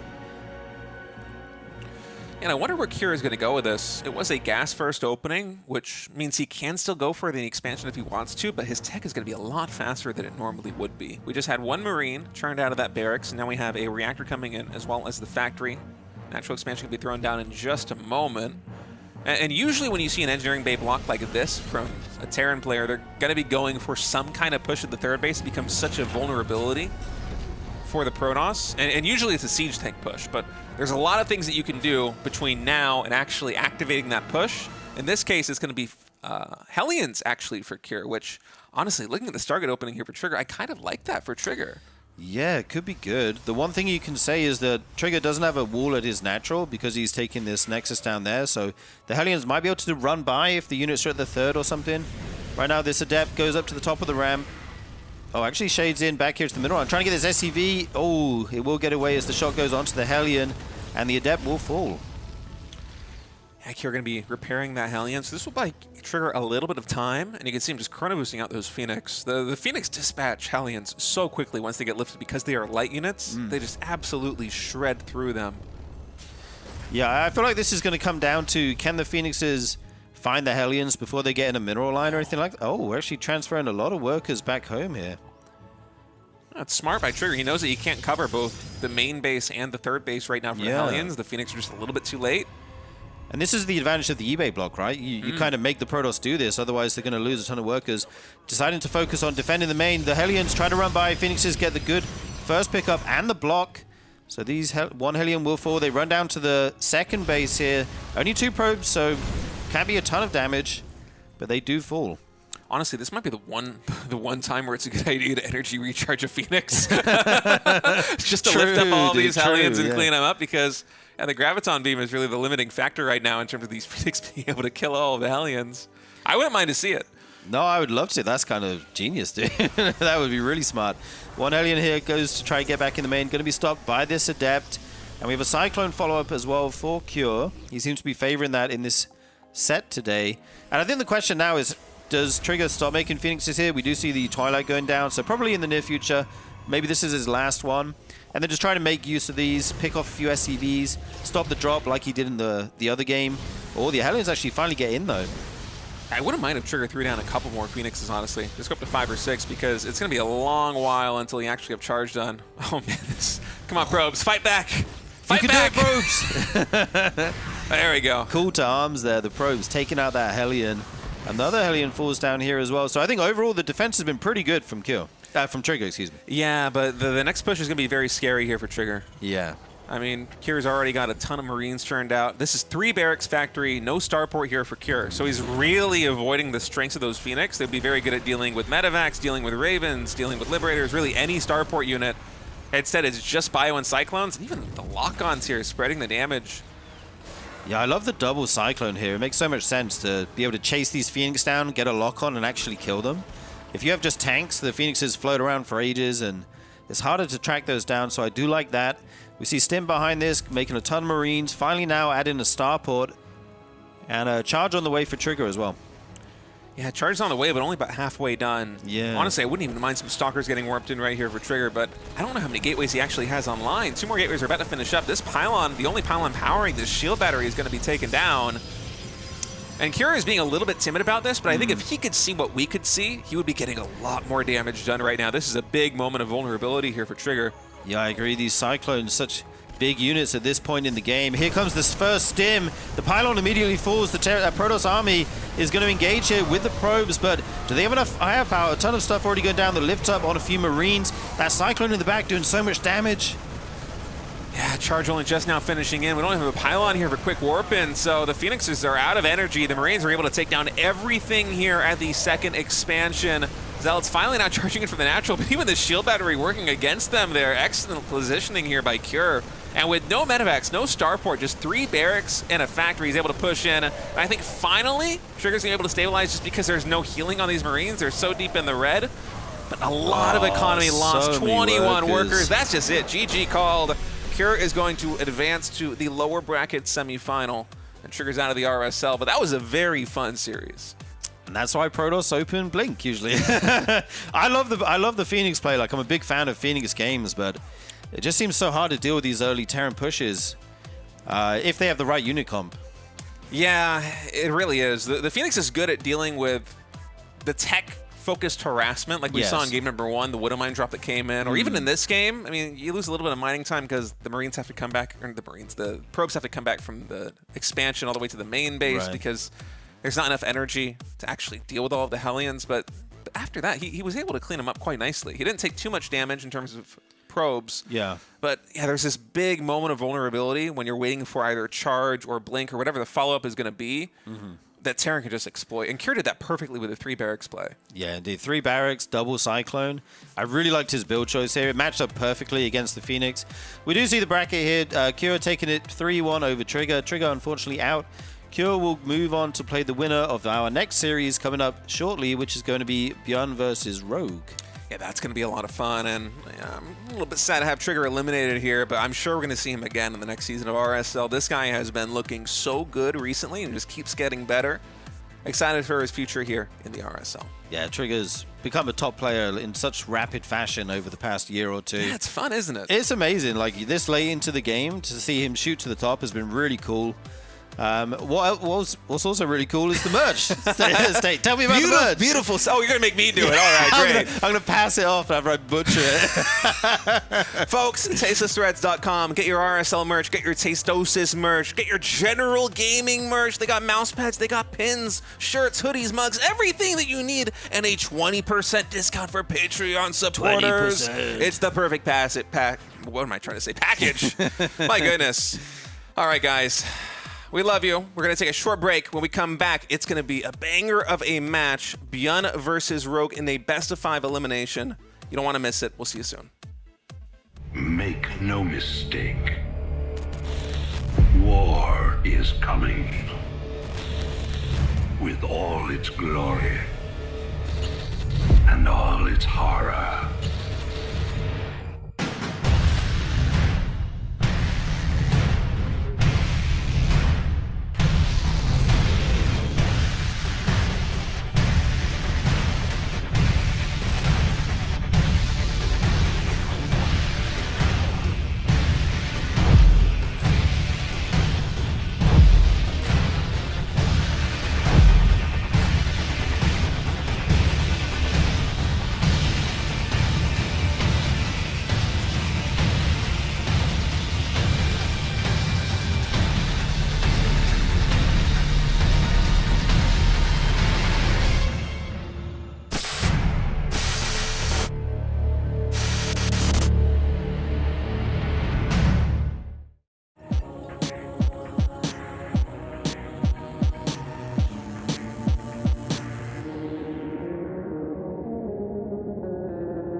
one thing Rogue did really well is splitting his units up. If you kill one base at a time, the Protoss can often get probes out on the map and make stuff everywhere or just save some workers. But he split it up, killed the mineral lines as quickly as possible, very methodical. And then, yeah, the recall not quite going off there for Trigger. That was so brutal. So painful. Yeah, man, it's the worst when it gets canceled like that at the last second. I even wonder if that would have saved him just because it feels like a desperation move at that point. He kind of, I think, realized in just a moment, it's like, oh my god, wait, I can't actually remake anything. I lost all my probes. I need to get back right now. But regardless, Rogue able to maneuver that crazy game much better and will be going into this game number 5 to decide everything. Yeah, I mean, if you keep the Nexus alive, there's always a chance you can rebuild, right? Like a probe at a time. Maybe it's going to take, you know, a lot of steps to get there, but eventually you may. But with that Nexus going down, so did Trigger's chances in that game. The last map here is going to be Celestial Enclave. This is the map with the pocket base. So talk to me, Gemini. How's that going to affect the matchup? I feel like this is the first time we're actually even seeing this map this season. I feel like it's getting vetoed quite a lot. I may be mistaken, maybe once or twice before, but it feels like we haven't seen it too much.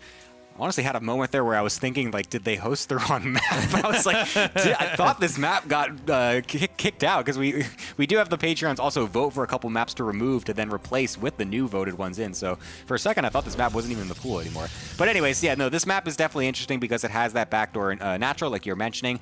Generally, it's kind of ignored for the most part. For Zergs, you can go for that a bit quicker just because it's quite easily defended. Looks like Rogue was just kind of anticipating a potential proxy, actually, maybe going for some crazy shenanigans with a proxy gateway, so just scouting that out. But generally, I feel like we ignore that pocket base just because it doesn't offer so much in general, and the pros just like to go for the more forward base. Perhaps you can go for the third as like maybe some kind of crazy fast gateway timing or something like that with some efficiency with the mining and whatnot, but yeah, I don't know. We don't see it too much. Yeah, even though it's easy. Hello, everybody. Welcome back to the RSL. We just wrapped up our first best of 5, and Trigger's out. Yeah, unfortunate, but he is out. Cure moves on. I'm kind of sad we don't get to see Trigger play any more games, but I'm also very, very excited for this upcoming series, Tasteless. Yeah, this is going to be a good one. We should remind everybody that the loser in these best of 5s is out. So Trigger's gone. Coming up here, we've got Rogue versus Beyond, which is going to be a fantastic match. I think Rogue should be able to pull this off. He's looking very strong. Beyond has looked a little bit weaker, if I'm going to be honest, compared to other seasons. Yeah, I think Rogue's in amazing form right now. His last series against Hero, he played so well, dude. I was blown away. Like, not just the execution, but the different styles and strategies. He's really mixing it up at the moment. I'm so excited to watch this. It's going to be a good one. You know, one thing about Rogue is, beyond being one of the best players ever, is that he always manages to kind of find a way in any given matchup to come out on top. Now, I don't think TVZ carries the same kind of controversy or for some players emotional baggage as trauma. Yeah, as of trauma as, like, let's say, you know, PVZ for instance, or for instance, or PVT. But I just think Rogues look very strong. He knows how to win. But it should not be an easy win if he does take it. So we're going to be going into game 1. It's going to be on 10,000 feet in this best of 5. The winner goes on to the next phase here of the RSL. The loser is out. Oh, the Zerg hope right here, Rogue. As we load into 10,000 feet, he's in the top left. Beyond down in the bottom right. And Beyond is absolutely electric to watch. He's such good micro, such tempo-based play. I'm really excited for this one as we see an SUV already moving out on the map, Tasteless. Yeah, looks like we're going to have the first SUV plant barracks out here. There's a second one that's going to be inbound here as well. We don't have the 3 racks play really anymore, but let's keep an open mind to that. 2 racks really seems to be the way people like to do it now. Yeah, once you go into 3 racks, it starts to get very committed very quickly. Yeah. You kind of have to deal significant damage to actually kill the Zerg, because floating 3 barracks home feels so bad. Yeah. But it's like the worst feeling in the world. But just the 2 is not so bad. You can transition out of it as long as you know. Oh, he is going to send a third one. Oh, we do have a third. All right. Yeah, I'm going to go for it here. Yeah, I was going to say, like, I didn't think it was going to happen. I was going to actually, honestly, I was going to say it will be a 2 racks, but then I thought, well, we've occasionally had this. So he's going to go with the 3 racks. Not a bad way to start a best of 5 off. I love it because you show no fear, right? Like, Yeah. you got to be ready for anything in this series. Also, this could pair nicely. Let's keep in mind, this could pair with the 2 racks proxied later as well. Sometimes it's a great move to kind of oscillate between these. So it's been hatchery first here for Rogue. Now, obviously, when you do a build like this, you're not accumulating Reapers or anything like that. You're basically making a bunch of Marines, and you're trying to hit real hard here at the entrance. And almost like judo flip the entire game, right? As long as you get this game on its back, it's over. So the first SCV comes up. Now it is... Well, is that a suspicious angle? Well, it doesn't matter. He sees the bunker now. Yeah, he sees the bunker. He sees the second SCV. Doesn't know his 3 until just now. He sees the third SCV. So now Rogue knows exactly what he's up against. He's going to pull the drones very quick on that drone pull. Got to say, Spine going down. Going to focus the SCV with a couple drones is what he should do, and send the rest on top of the SCVs here. They try to get us around. Ooh. Yeah, it's these Marines are pretty slippery. He's going to get to the other side. He gets 1 SCV, but we've already had 7 drones killed, and the bunker's up. That is a lot of workers already, and yeah, it's just going to be game. Wow. Wow. Okay. That's one way to do it, man. Yeah. All right. I mean, you know, if the drones or lings or anything, when it's coming around and you have the Marines, they're kind of hugging the wall here, they have to get underneath them and get the surround. And if they're pinned on the wall, Yes. then you kill everything. Right. But those Marines were pretty slippery. He dunked them in olive oil before he sent them out, and the drones couldn't quite get there. You know, it's hard. There's like no friction with the units in StarCraft 2, so sometimes like it's really hard to get something to properly body block. Yeah, and if they get out, if you commit that hard to trap them and you don't get them, it's kind of like a game over thing. Yeah. Because you're going to lose a bunch of drones while the Marines kite to get away, and then you lose a bunch as you try and run away. I mean, 7 fall in and the bunker going up is just too much. Yeah, it's just nothing you can do. Okay. All right. Well, we're going to go. Wish I could break that down more, but I don't know if there's much more to say. I do want to point out that we could have another proxy here that's a 2 racks. Yeah, that's a good mind game, right? Yeah, I think that a lot of times when you see builds like that, you can look at it like it's a one-off cheese, but I think a smarter way to analyze it is that it's part of a best-of-5 set to win, right? And so, like, let's say he goes 2 racks next time, and the Zerg overreacts. Yes. Yeah, I mean, there's a lot of ways to play it. So we're in map 2, and yeah, Oh, Björn. Are you going to do it again? Ooh. Sorry, I had to do my That's the only way to cast a proxy. that I'm so famous for. Everyone's dogs in their place just woke up. That's right. Started howling. Yeah, that's right. They're all barking. Now, is there going to be a third racks here? Wouldn't it be? You know what? You know what would really make this whole day better? It would just be a 3-0 with 3 racks in a row.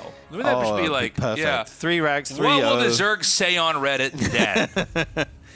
Yeah, this build is, I mean, it's still strong. You know, years and years down the line, it's still a really strong build. Right now, we just have the 2 racks tasters. You're a genius. You called it. Dude, I can't believe. Yeah, it is. It's 3 racks. We got one more. We got one more. I didn't see on the mini-map, but there is one more. This is good. Listen, State, if you got to go to the bathroom, do it now because your break is going to be very short here. I can't believe this is happening. Yeah, I mean, he's just going to send it again. This time, the Overlord might actually see it before it gets to his natural, which would be big. We see the path in of the Overlord now. Do we have player cams available? I want to see if we could see his face. Okay, we put the player cams on. He's going to, oh! Yeah. It's the 3 racks. He's going to go, okay, we're almost there. God, it feels like it takes forever for it to load. Okay, sees that, he goes, you're kidding. Oh, look at that! The eye roll! The eye roll. Oh, okay, he's like, all right. Yeah. Oh, man. Okay, so let's see. Now that he knows it's coming in advance, let's see what he thinks the optimal response is. He's going to have to pull a lot of drones, make lings behind this. Here we go, the drone pull early again. And will he commit as heavily to trap these Marines? I feel like just getting... Okay, just different forces, move. Yeah. Went for the bunker there. That was really nice. You know, the bunker is kind of the anchor for the rush, right? So getting the deny there is nice. He is making a spine crawler. It's actually pretty far back. I think that might be a mistake to have that far back. Yeah, you can always move it, I guess. And I like that he didn't make a queen in the main. He's going to make as many lings as possible, saving some minerals there. The lings are actually hitting the bunker here. I'm surprised he didn't go for the SCV, but he's actually just going to be able to target it down. Forces another cancel here. Okay, now is it going to work? He's making a bunker back here, but you know, the bunker is far back enough. I don't know that you care. Yeah, this is one of the most painful. Yeah, I was going to say he's going to cancel it. I'm like, what are you going to do with the bunker out there? Like, he's just going to push it with the spine crawler. Uh-oh. Oh, look at Beyond now. This is a bad feeling. You're just you know, making Marines, but you know you're speeding on the highway of death going to the end of this game. There's really the only thing I think you can do now is to maybe keep making Marines and pull SCVs. Pulling SCVs is definitely an option, and the Overlord is there at the natural, so it should see that if that is the case. But right now, it's going to be a CC at home, so he will transition eventually. Probably have to fly these barracks at some point. So good defense by Rogue, and it's actually really good that he was able to mine 100 gas while defending that, as he has his speed on the way as well. So I don't know. Oh, hold on. There's still a lot of Marines though here, Tasteless. Yeah, he's going to at least put some pressure on here. He's going to get the spine. Oh, is he just going to kill all these lings? Oh, you know what's funny? I just, in my head, he lifted the barracks off. He didn't do that. He's just still making Marines. Yeah, oh, the wouldn't Marine it be count's funny so if he won heavy like here. this? The lings are trickling in one by one. The drones are pulled. I hope Blizzard's watching this so they nerf Terran finally. I can't believe that he's going to get away with this. So he's going to come up here now. The drones are being pulled. Man, this is brutal to watch. The Queen just surviving there, but so many drones falling already, and Rogue is not happy in the player cams. The Queen falls, and with it, the game GG is called. Look at Ziggy, how hard he's laughing right now. Ziggy, This is the best day of Ziggy's life right now. This is so funny. All right. He can't do it again, surely. Rogue's hand is, his head is in his hands right now. Man, imagine you plan like a late game strategy, like an anti-meta strategy or something, and then you get 3 racks twice in a row. Okay, so I got a point to make because it didn't occur to me until just now. So he makes the 3rd command center to make the all-in because Zerg spots the command center and he goes, all right, like I've won the game. It's going to be a weird mid-game, but now I can make drones. And instead, because I didn't even notice that the barracks weren't lifted off. When I saw the command center make it, I thought, okay, he's going to lift off. He's going to take 2 gases. Yeah. No, you make the command center so that they just... So they relax. Yeah, because the command center, basically with that build, it's like, well, you throw away 400 minerals to be even more all-in because you're never planning on using that second base. And then when the Marines come up, the Zerg has droned up too much, right? Yeah, indeed. I mean, if you know he's going to commit like that, you maybe even make a second spine there. You definitely make, you know, more lings and queens, less drones. Yeah. All right, now it's time for 3 racks number 3. And how exactly is he going to do it? And this time what's going to happen is it's going to be held, and he's going to make a command center, but the barracks will lift off. Oh, and he's okay. Gonna be You're calling it? You're calling and then it? And then if it was the best of 7, after he wins with that game, he does the same thing, but he goes mech. Okay, I've got this whole thing mapped out. Oh, man. Are we going to do a plug here? Let's do one more. Let's do one more, and then we can go to break after this. That was so short. That was lucky days. short. No, State, sit back down. It's fine. We got this, okay? Yeah, let's... I don't know if the players need a break, though, but yeah, we can go into the next game whenever they're ready. We're breaking the rules here, 3 in a row. That's right. Right away, but I mean, those are such quick games. Yeah. Players not going to be tired after that, except maybe mentally Right. frustrated, but well, Beyond's not one tired. of them. I mean, one of them. yeah. I can't believe we had that. That's It's so amazing. crazy. It's So just amazing to watch. this is the last Zerg. This is the last remaining Zerg. Not like this. And to go down, Not like this, Tasteless. just bleeding out in the street. No honorable fight. Never made it to the boxing ring. Just stabbed in the alleyways. Sucker punch Yeah, twice. yeah, absolutely. Sucker punched at breakfast. Like, unbelievable. In bed. We're going to go to Throne of the Dunes. I haven't said that one out loud. All right, we're going to Throne of the Dunes. And let's see what happens, man. If Rogue loses, he's out. This is it, all to play for right now. I mean, at this point, do you start going for a pull first or something? Like, that's one way you can, you know, have a better chance against the proxies, but we'll have to see if Rogue opts for that. He's saving up Yes. His minerals. Yes. He's doing it. Hang on a minute. Oh, this one's for the depot. Boo, coward. Do it again. He doesn't even know how to play the game. He doesn't know the best Yeah, strategy. what is he doing? What is he going to make buildings in his base? Oh, my God. All right, so he's going to do, okay. I think, the double racks Reaper pressure. Yeah, we have no gas yet, but here comes the first racks. It is at home, so no proxy this game, and now the gas goes down. Yeah, Rogue probably going to breathe a sigh of relief when he sees these buildings back in Bjorn's base. Imagine if he did it again. Yeah, I would that just do would've it, been- I mean, for the mental damage alone. I mean, at this point in time, it's like, you got some room, man. Yeah. Look, here's the thing. He can do this, and if it fails, he goes back to the 3 racks. It's totally fine. Yeah. No problem. Yeah, I mean, this is Bjorn's kind of what he's known for historically is this 2 racks build. Yeah. So obviously I do like that he's pulling it out here. He's so good at this build. This is the man that got Reapers nerfed, don't forget. So he's so good with them.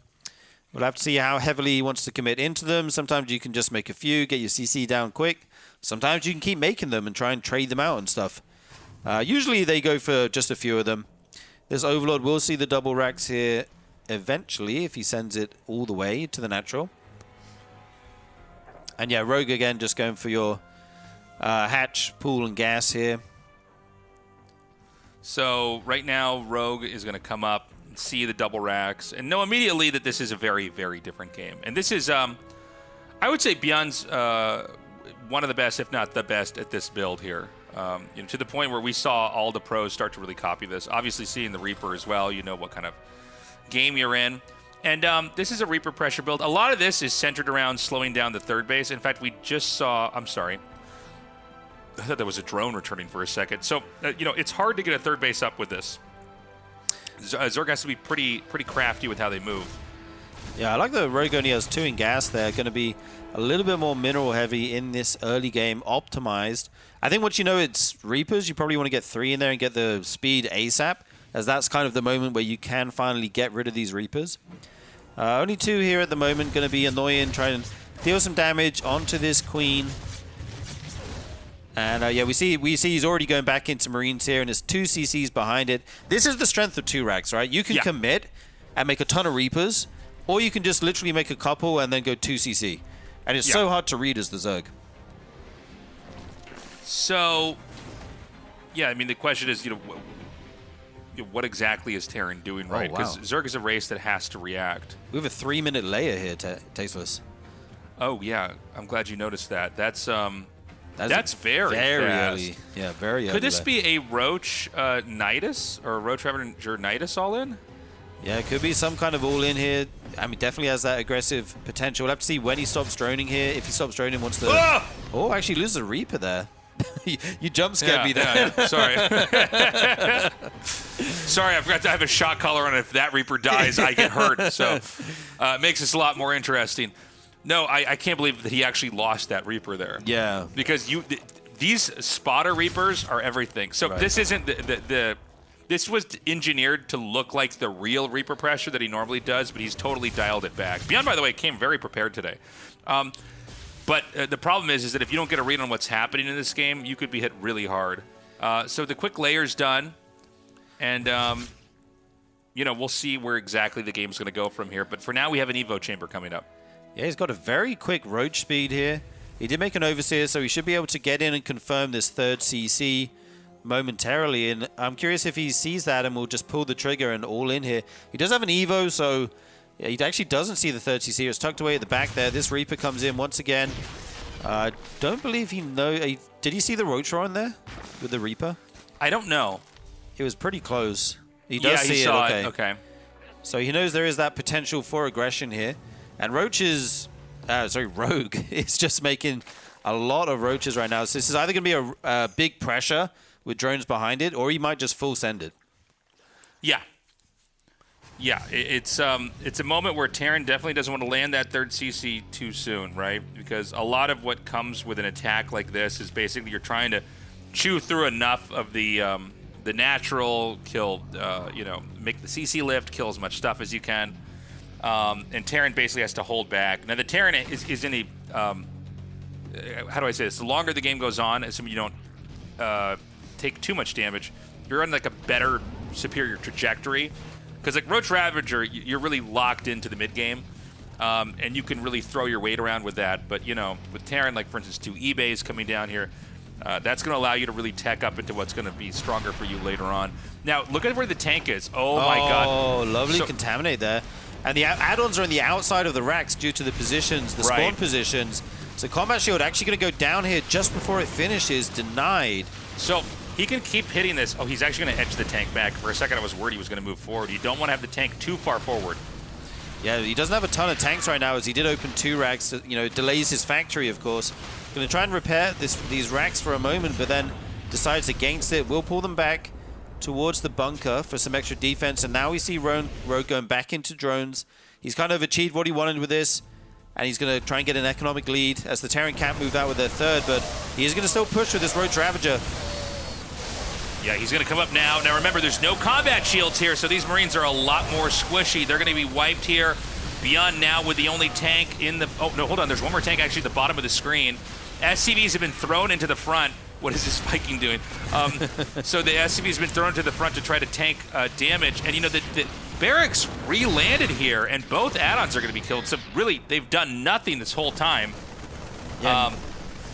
So I was going to say, maybe you could have sent them a little bit further back so those add-ons couldn't be picked off. Yeah. That really hurts. And Rogue drone behind this right now, he's on 64 drones, 3-base saturation. Meanwhile, Beyond can't move his 3rd CC out of the main. So now what? I mean, he droned up for a little bit, but he's roaching back up again. He's going to, Zerg, I should say, is taking a 4th base, so Rogue's growing pretty steadily. He's going to be locked in on the Roach Ravager tech, probably to just keep Terran turtled on 2 bases. Yeah, he does have that infestation pit just finished there. So we'll have to see how he's going to put that to use, as finally this 3rd CC gets to land at 7 minutes 30. Delayed a lot by the Roach pressure. Double upgrades on the way for Rogue as well as Björn. Finally getting that combat shields again, as it was denied, and you can't really move out until you get that. And he's getting Zergling speed, so he might go like Roach Ling into Ultra. Roach Ravager Ling into Ultra here if he does go for the Hive. Right now, though, his army is pretty big, and Björn just going to have to evacuate immediately. Yeah, he's going to force a lift here. And the problem is that Björn is really stifled in his growth. Oh, is Rogue going to come in here? You know, I guess you can, right? There was never a wall in remade, so like I guess you have to use SCVs. I don't know why this didn't occur to me. The tanks are still alive, 3 tanks on the high ground, but you know, the reality is you're fine with this as long as you're killing SCVs. 23 dead SCVs right now. So many workers go down, even getting a tank for his troubles. And he can just, again, just keep doing this, max out, send it again, prevent this CC from landing. And he has the option to use that infestation pit if he wants to take this to a slightly longer game, if he wants to slow the tempo a bit. It's kind of all in Rogue's court right now, making a lot more Ravagers. Oh, getting that would be very nice if he could get the Viking, as this is kind of Björn's spotter here. Yeah, he's going to come in again. And, yeah, 3 is the magic number for Ravager Corrosive Vials to hit that tank. And, yeah, I mean, this is a great game here for Rogue. I mean, I can't believe this command center's actually landed down here. Yeah, the Viking is going to try to zone out the Overseer. If the Ravagers can see up that ramp, they'll just target all the tanks and blow everything up, and the whole position's going to be massively destabilized. Yeah, I believe we have no high ground vision right now. There we go, he's coming in. Overseer's coming. As soon as they sees it, the tanks will get biled. Oh, he already spent his biles, though. Yeah. I don't know, man. I think Björn might be dead here. I mean, there's so much Zerg here as well. It's just insane. He's still got these Ravagers. I mean, 1 or 2. Yeah, I was going to say, just keep violating that. GG. Rogue fights back. GG. Rogue fights back. Revenge of the Zergs. Or was it? Do we have another 3 racks on the way? That might be the trigger. Did you see beyond the last second? He was going like this. Was he? He was no, he wasn't doing that. He was like, of course you think that's what I'm going to do. He was doing this to the camera. Yeah, that's right. His hand only had 3 fingers. He had a Ninja Turtle hand. We were like, oh, I know what that means. Oh, man. That's chair. That was a great game from honestly both players, actually. Björn had a really interesting strategy. Yeah. In that he was like approaching, he took the build that he kind of made famous, which was the Reaper pressure play off 2 racks that also creates a wall in. And then you expand behind it. And I think he made like I think literally 2 Reapers, right? And then did an expand play and tried to play greedy. But Rogue came in with that punish. I love the choice of builds from Rogue. He knows his opponent's got 2 racks. You're not going to have a ton of siege tanks. You're not going to have a really quick Banshee or anything like that, as it slows your tech down getting the 2 racks before factory. So Roach Pressure makes a lot of sense, and then he was able to just do it, drone behind it, then make more roaches, do it again, and just keep Yarn at a very low worker and supply count. Yeah.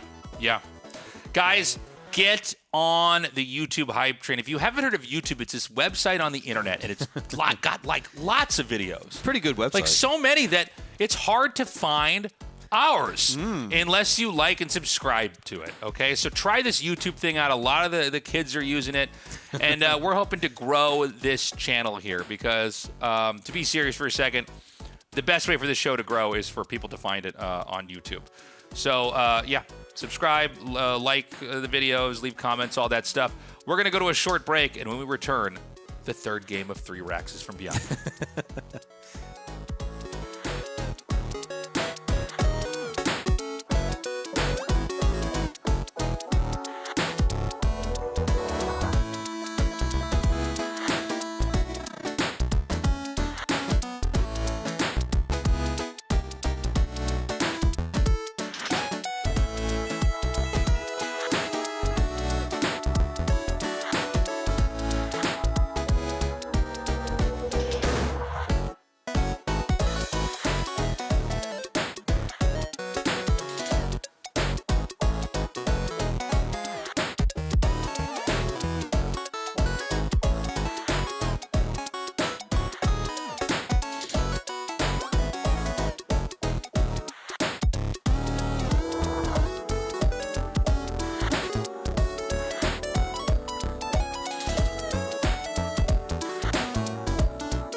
Here come the first 2 Stalkers. They poke the natural here.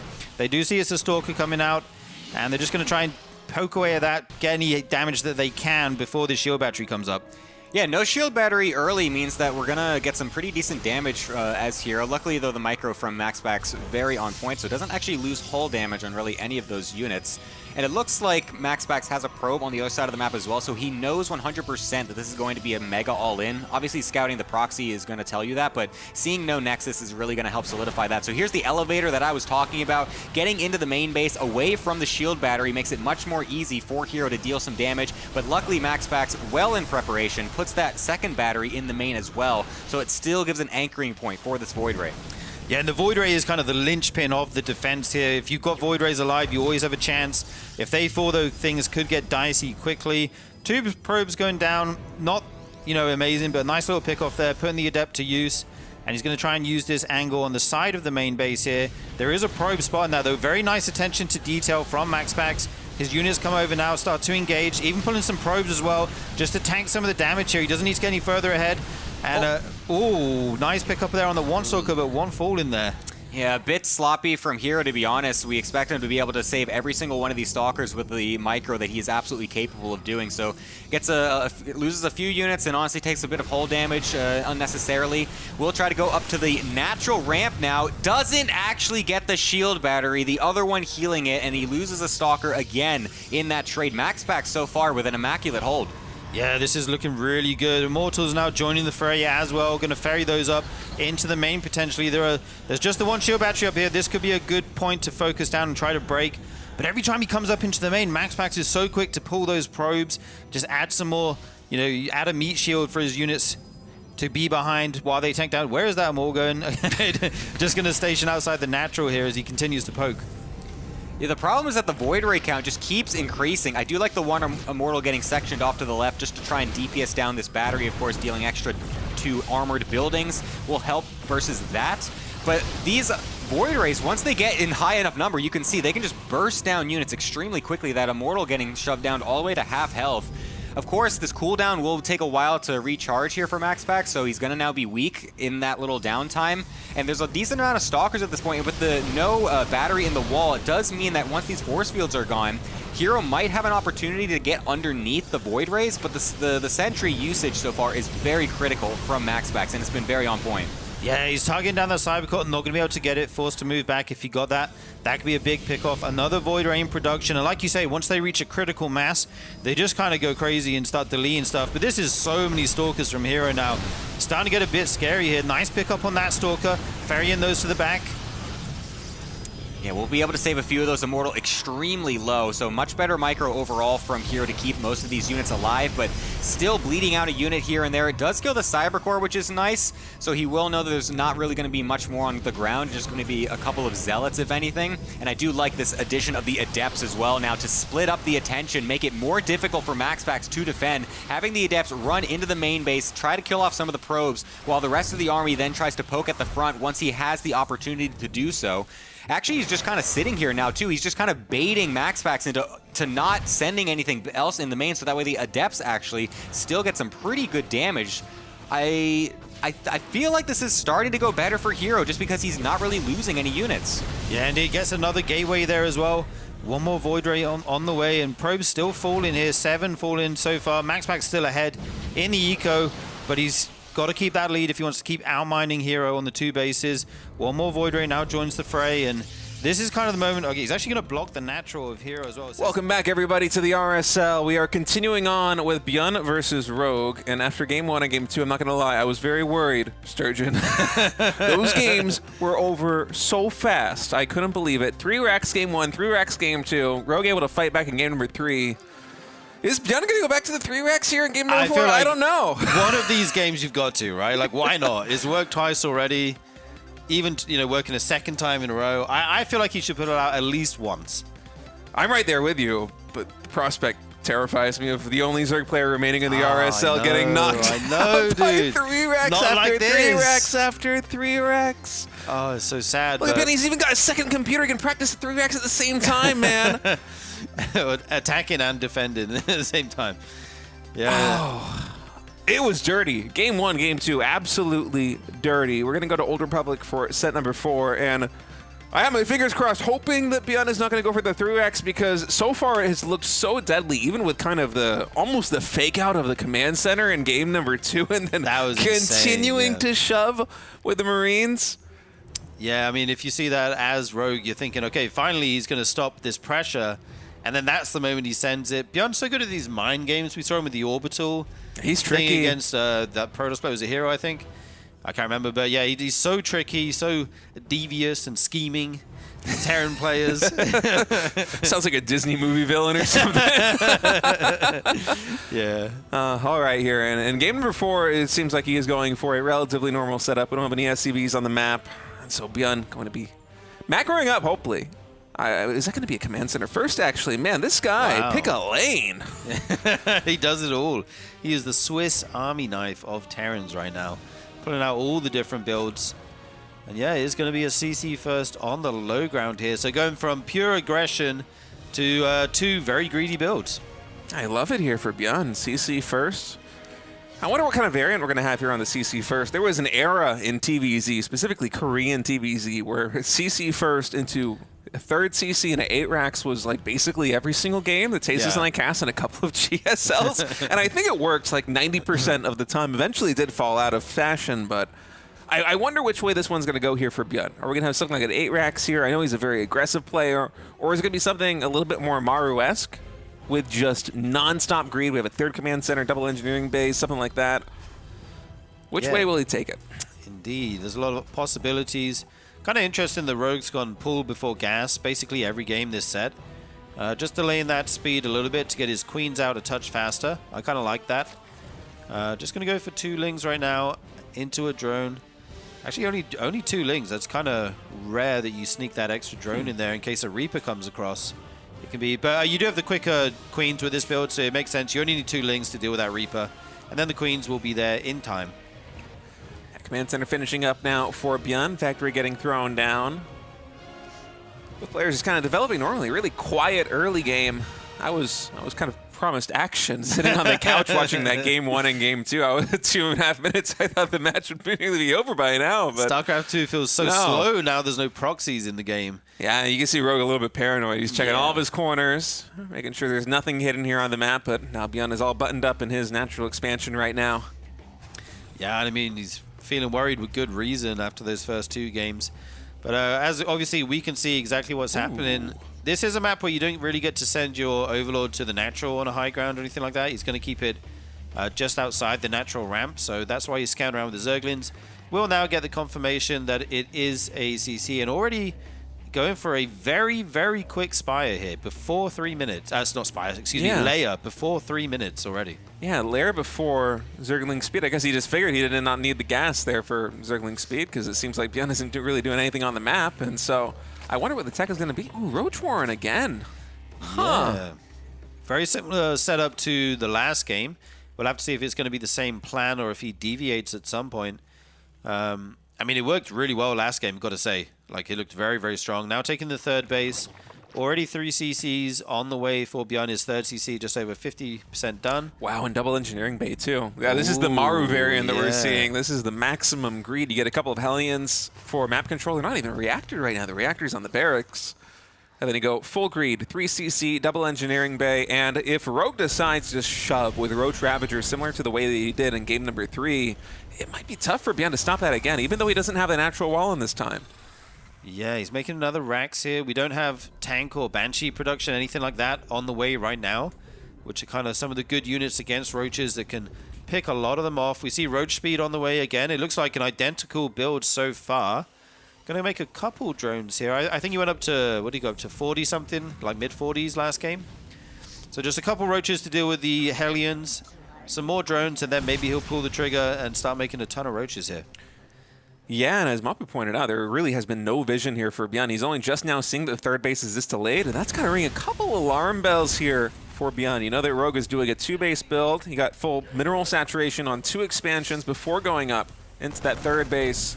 And Rogue simultaneously just confirming all the information here on Beyond's side of the map. It's actually a 3 barracks follow-up to this one before throwing down that starport. So Beyond should have a little bit more bio than a Terran normally would at this stage, but I mean, there are just so many Roaches in production. Rogue's still sitting at only 44 workers, Sturgeon.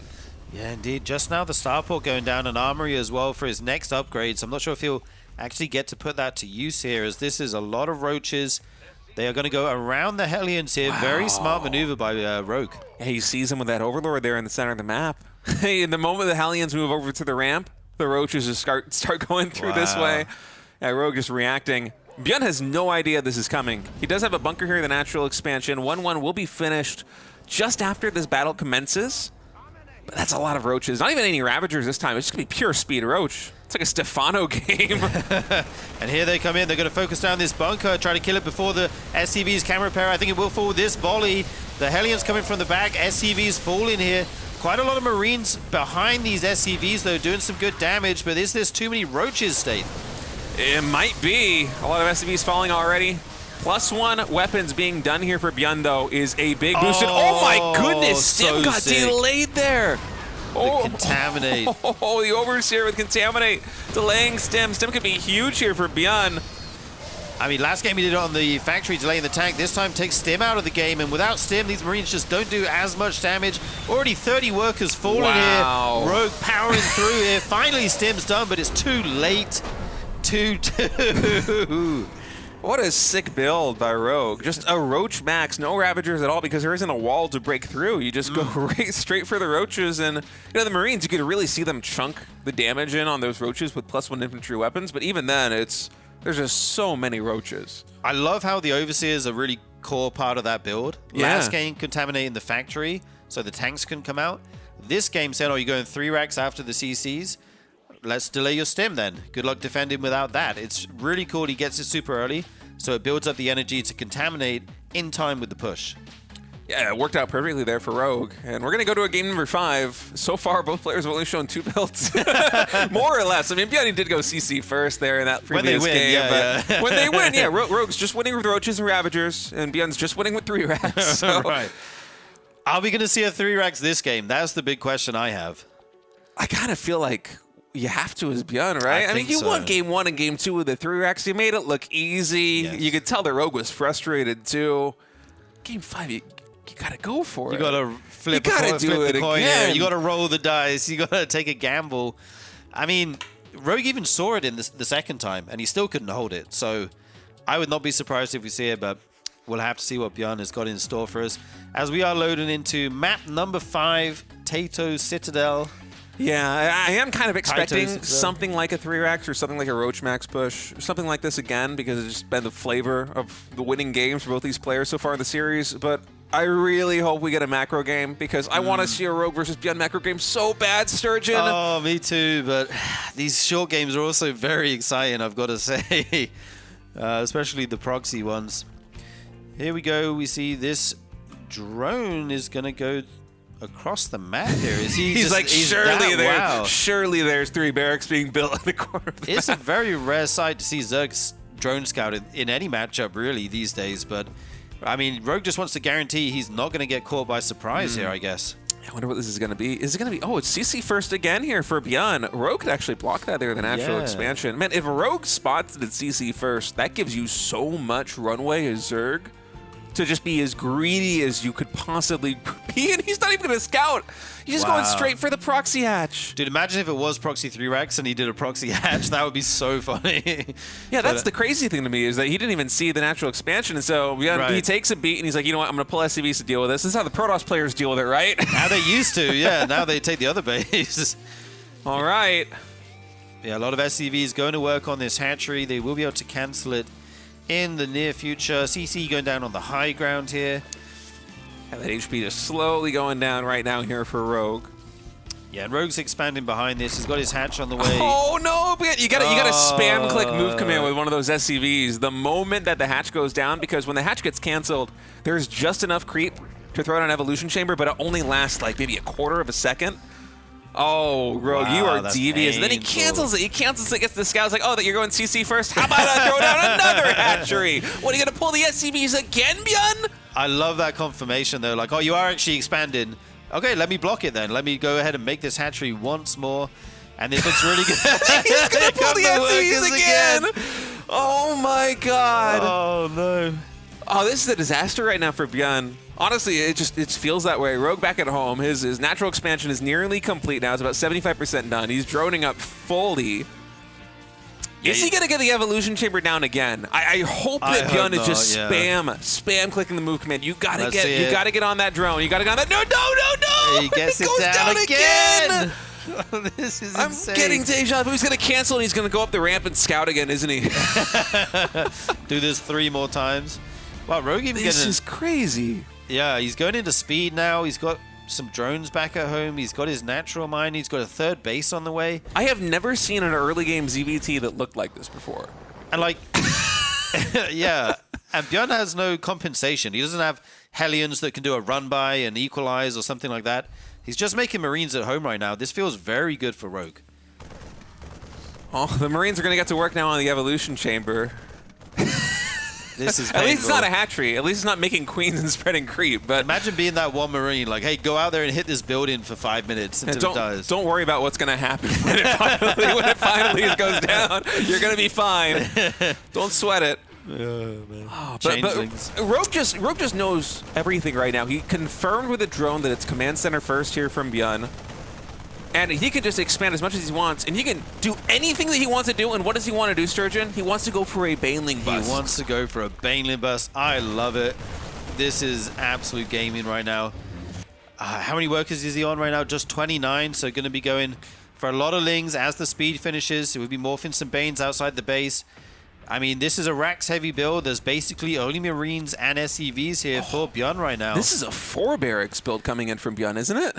Is that the 4th Rax we see there? I think we have 4 barracks in total here for Bjorn with no factory, so no starport, no engineering bay. It's almost like Bjorn is setting up for something like combat shields, stim, and just push out across the map, you know, one big shove, but it's actually Rogue that's pushing him. I kind of feel like the 4 barracks is going to make this a little closer here for Bjorn. Yeah, he's going to have a high Marine count for sure. Maybe need a bunker at some point. I mean, obviously he doesn't know it's coming right now. We see everything. He does have his Marines kind of split up a little bit. I think he's hiding the fact that this is 4 barracks. Yeah. Because he doesn't know what Rogue is doing. He has no idea that all these banelings are coming in. Okay, but I mean, it might benefit him too, because this means that all the Marines are going to get instantly surrounded and killed here as Rogue charges into natural expansion. Beyond now knows what is up. The wall goes in. Those Marines are going to try and focus fire banelings as best they can. They're able to get 2 of them. Oh man, great focus fire by Beyond. So the wall will be able to stand here at the main base ramp. SCVs just trying to survive right now. The Marines from the top, they can push the Zerglings and Banelings back. Rogue actually cannot get on top of the workers. Dude, the Marines would be able to focus fire down the Banelings. That focus fire was insane from Beyond. Going to supply drop at the top of the ramp there. Lift the natural for just a moment. So Rogue will get these 3 depots, but he's not droning behind this. He's still all in, so he has to break this at some point. If that supply depot goes down, there's going to be a lot of supply lost, but he turns around at the last second here. T-Bow's got 500 HP. Gonna need a lot of Banelings to bust through that one. Yeah. Do we have enough gas here for Rogue? I think there might not be enough. And now he's droning. Yeah, he just doesn't have enough gas income. He knows he cannot break the ramp because of the focus fire here from Beyond. So what he can do effectively is force Beyond to be on 1 mining base for a long period of time. Oh my goodness, the Zerglings almost got in the main. But for now, Rogue has to reset. Yes. Yeah, he's going for double evos. He's droning again. The question is, when does Beyond get to send his workers back to the natural here? Because you can still send Lings and Banes in and deal a ton of eco damage if they're sent too early. We do see some coming down now. Curious if Rogue will pull the trigger. Looks like he will. Would love to get a ton of workers and equalize this. The Marines hiding behind these gases. Beautiful target fire there. A lot of workers going down still there with a hold position on the Lings. And who's ahead right now is the question, I guess. This is still a lot of Marines, though. It's tough to say, but I kind of like Beyond's position right now with the 4 barracks, because Rogue's in a really awkward spot where his drone count is way lower than he would want it to be for something like a macro game, but he kind of needs to keep pace with the Terran army, right? Yeah. And so Beyond can just continue to build up this Marine ball, and Rogue has to constantly worry about the threat of Beyond just getting barely enough defense at the natural expansion that he could hold the Ling run by, and then push into the third, push into the natural expansion, because if you're going for 1 big push as Beyond, you only need maybe 1 stim, right? You don't need the Metamax, you don't need +1, and Beyond's actually doing it. He is circumventing the Marines, or the Zerglings in the middle of the map. Rogue has no idea. He doesn't control the watchtower. He has no idea the Marines are coming. This is insane. I can't believe he doesn't have that watchtower with the Ling. He's just droning right now. He's made nothing but drones for the last minute or two. These Marines are going to show up completely unexpected. The 4th base going down. He's going to walk straight past the 4th base. Okay, no, he will turn around and confirm this. I was going to say, if he goes straight into the natural, that could be very scary for Rogue here. You may just lose the game. He's going to need some defensive Banelings.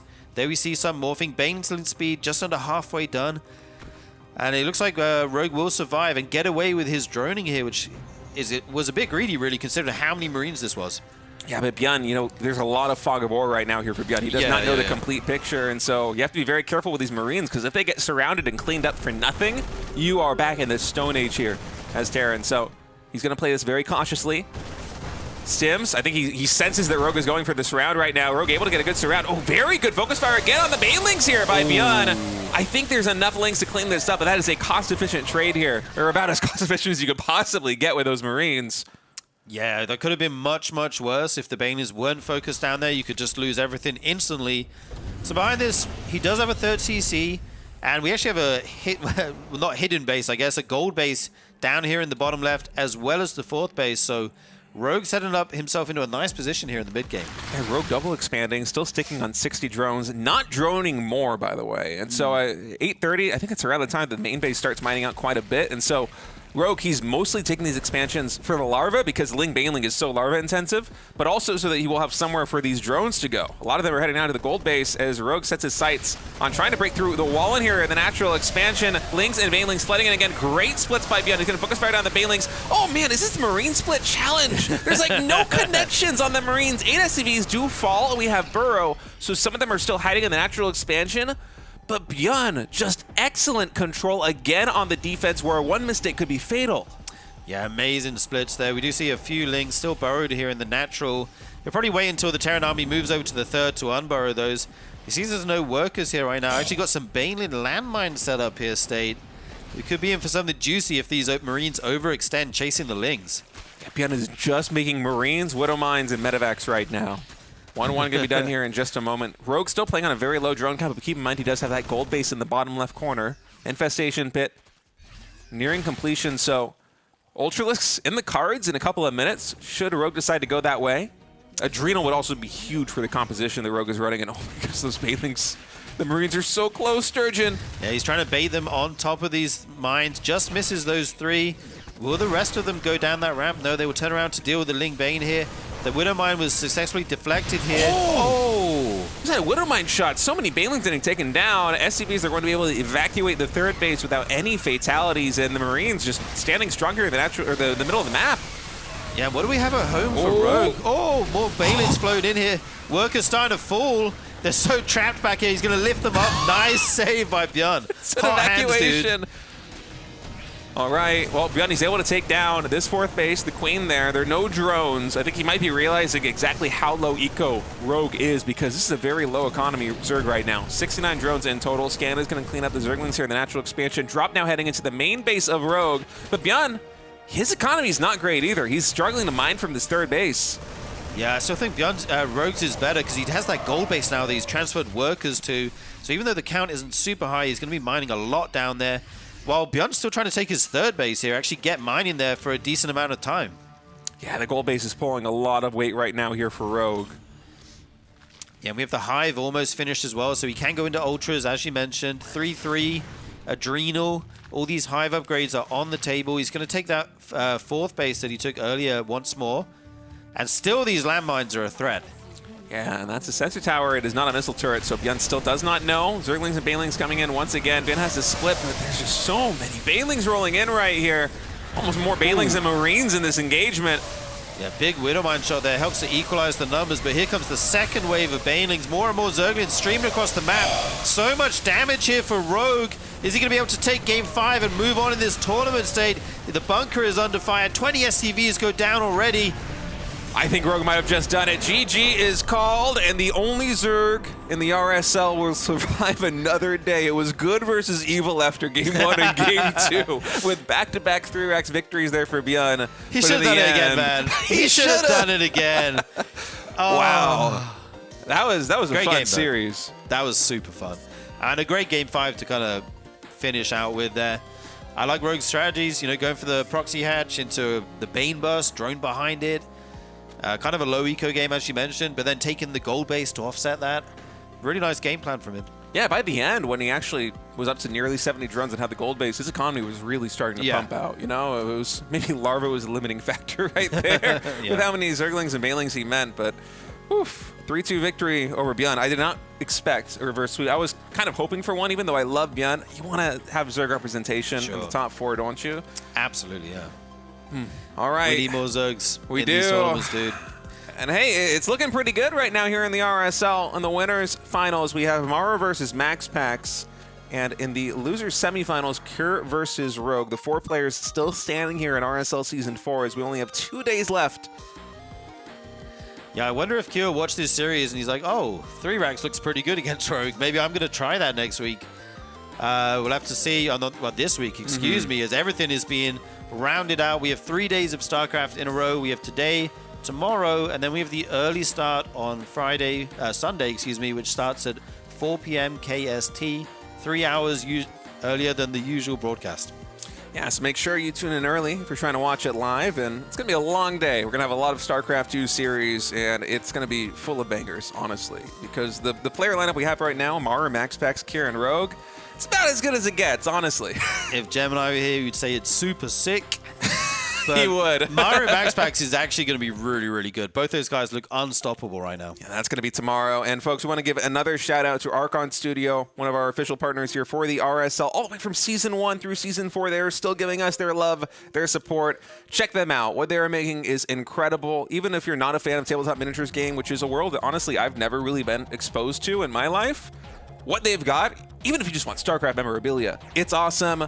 Go to StarCraftTTMG.com. Check it out. Pre-orders are now available. Their stuff is great. The goats. Also, guys, check out the Patreon. We have multiple tiers with different benefits.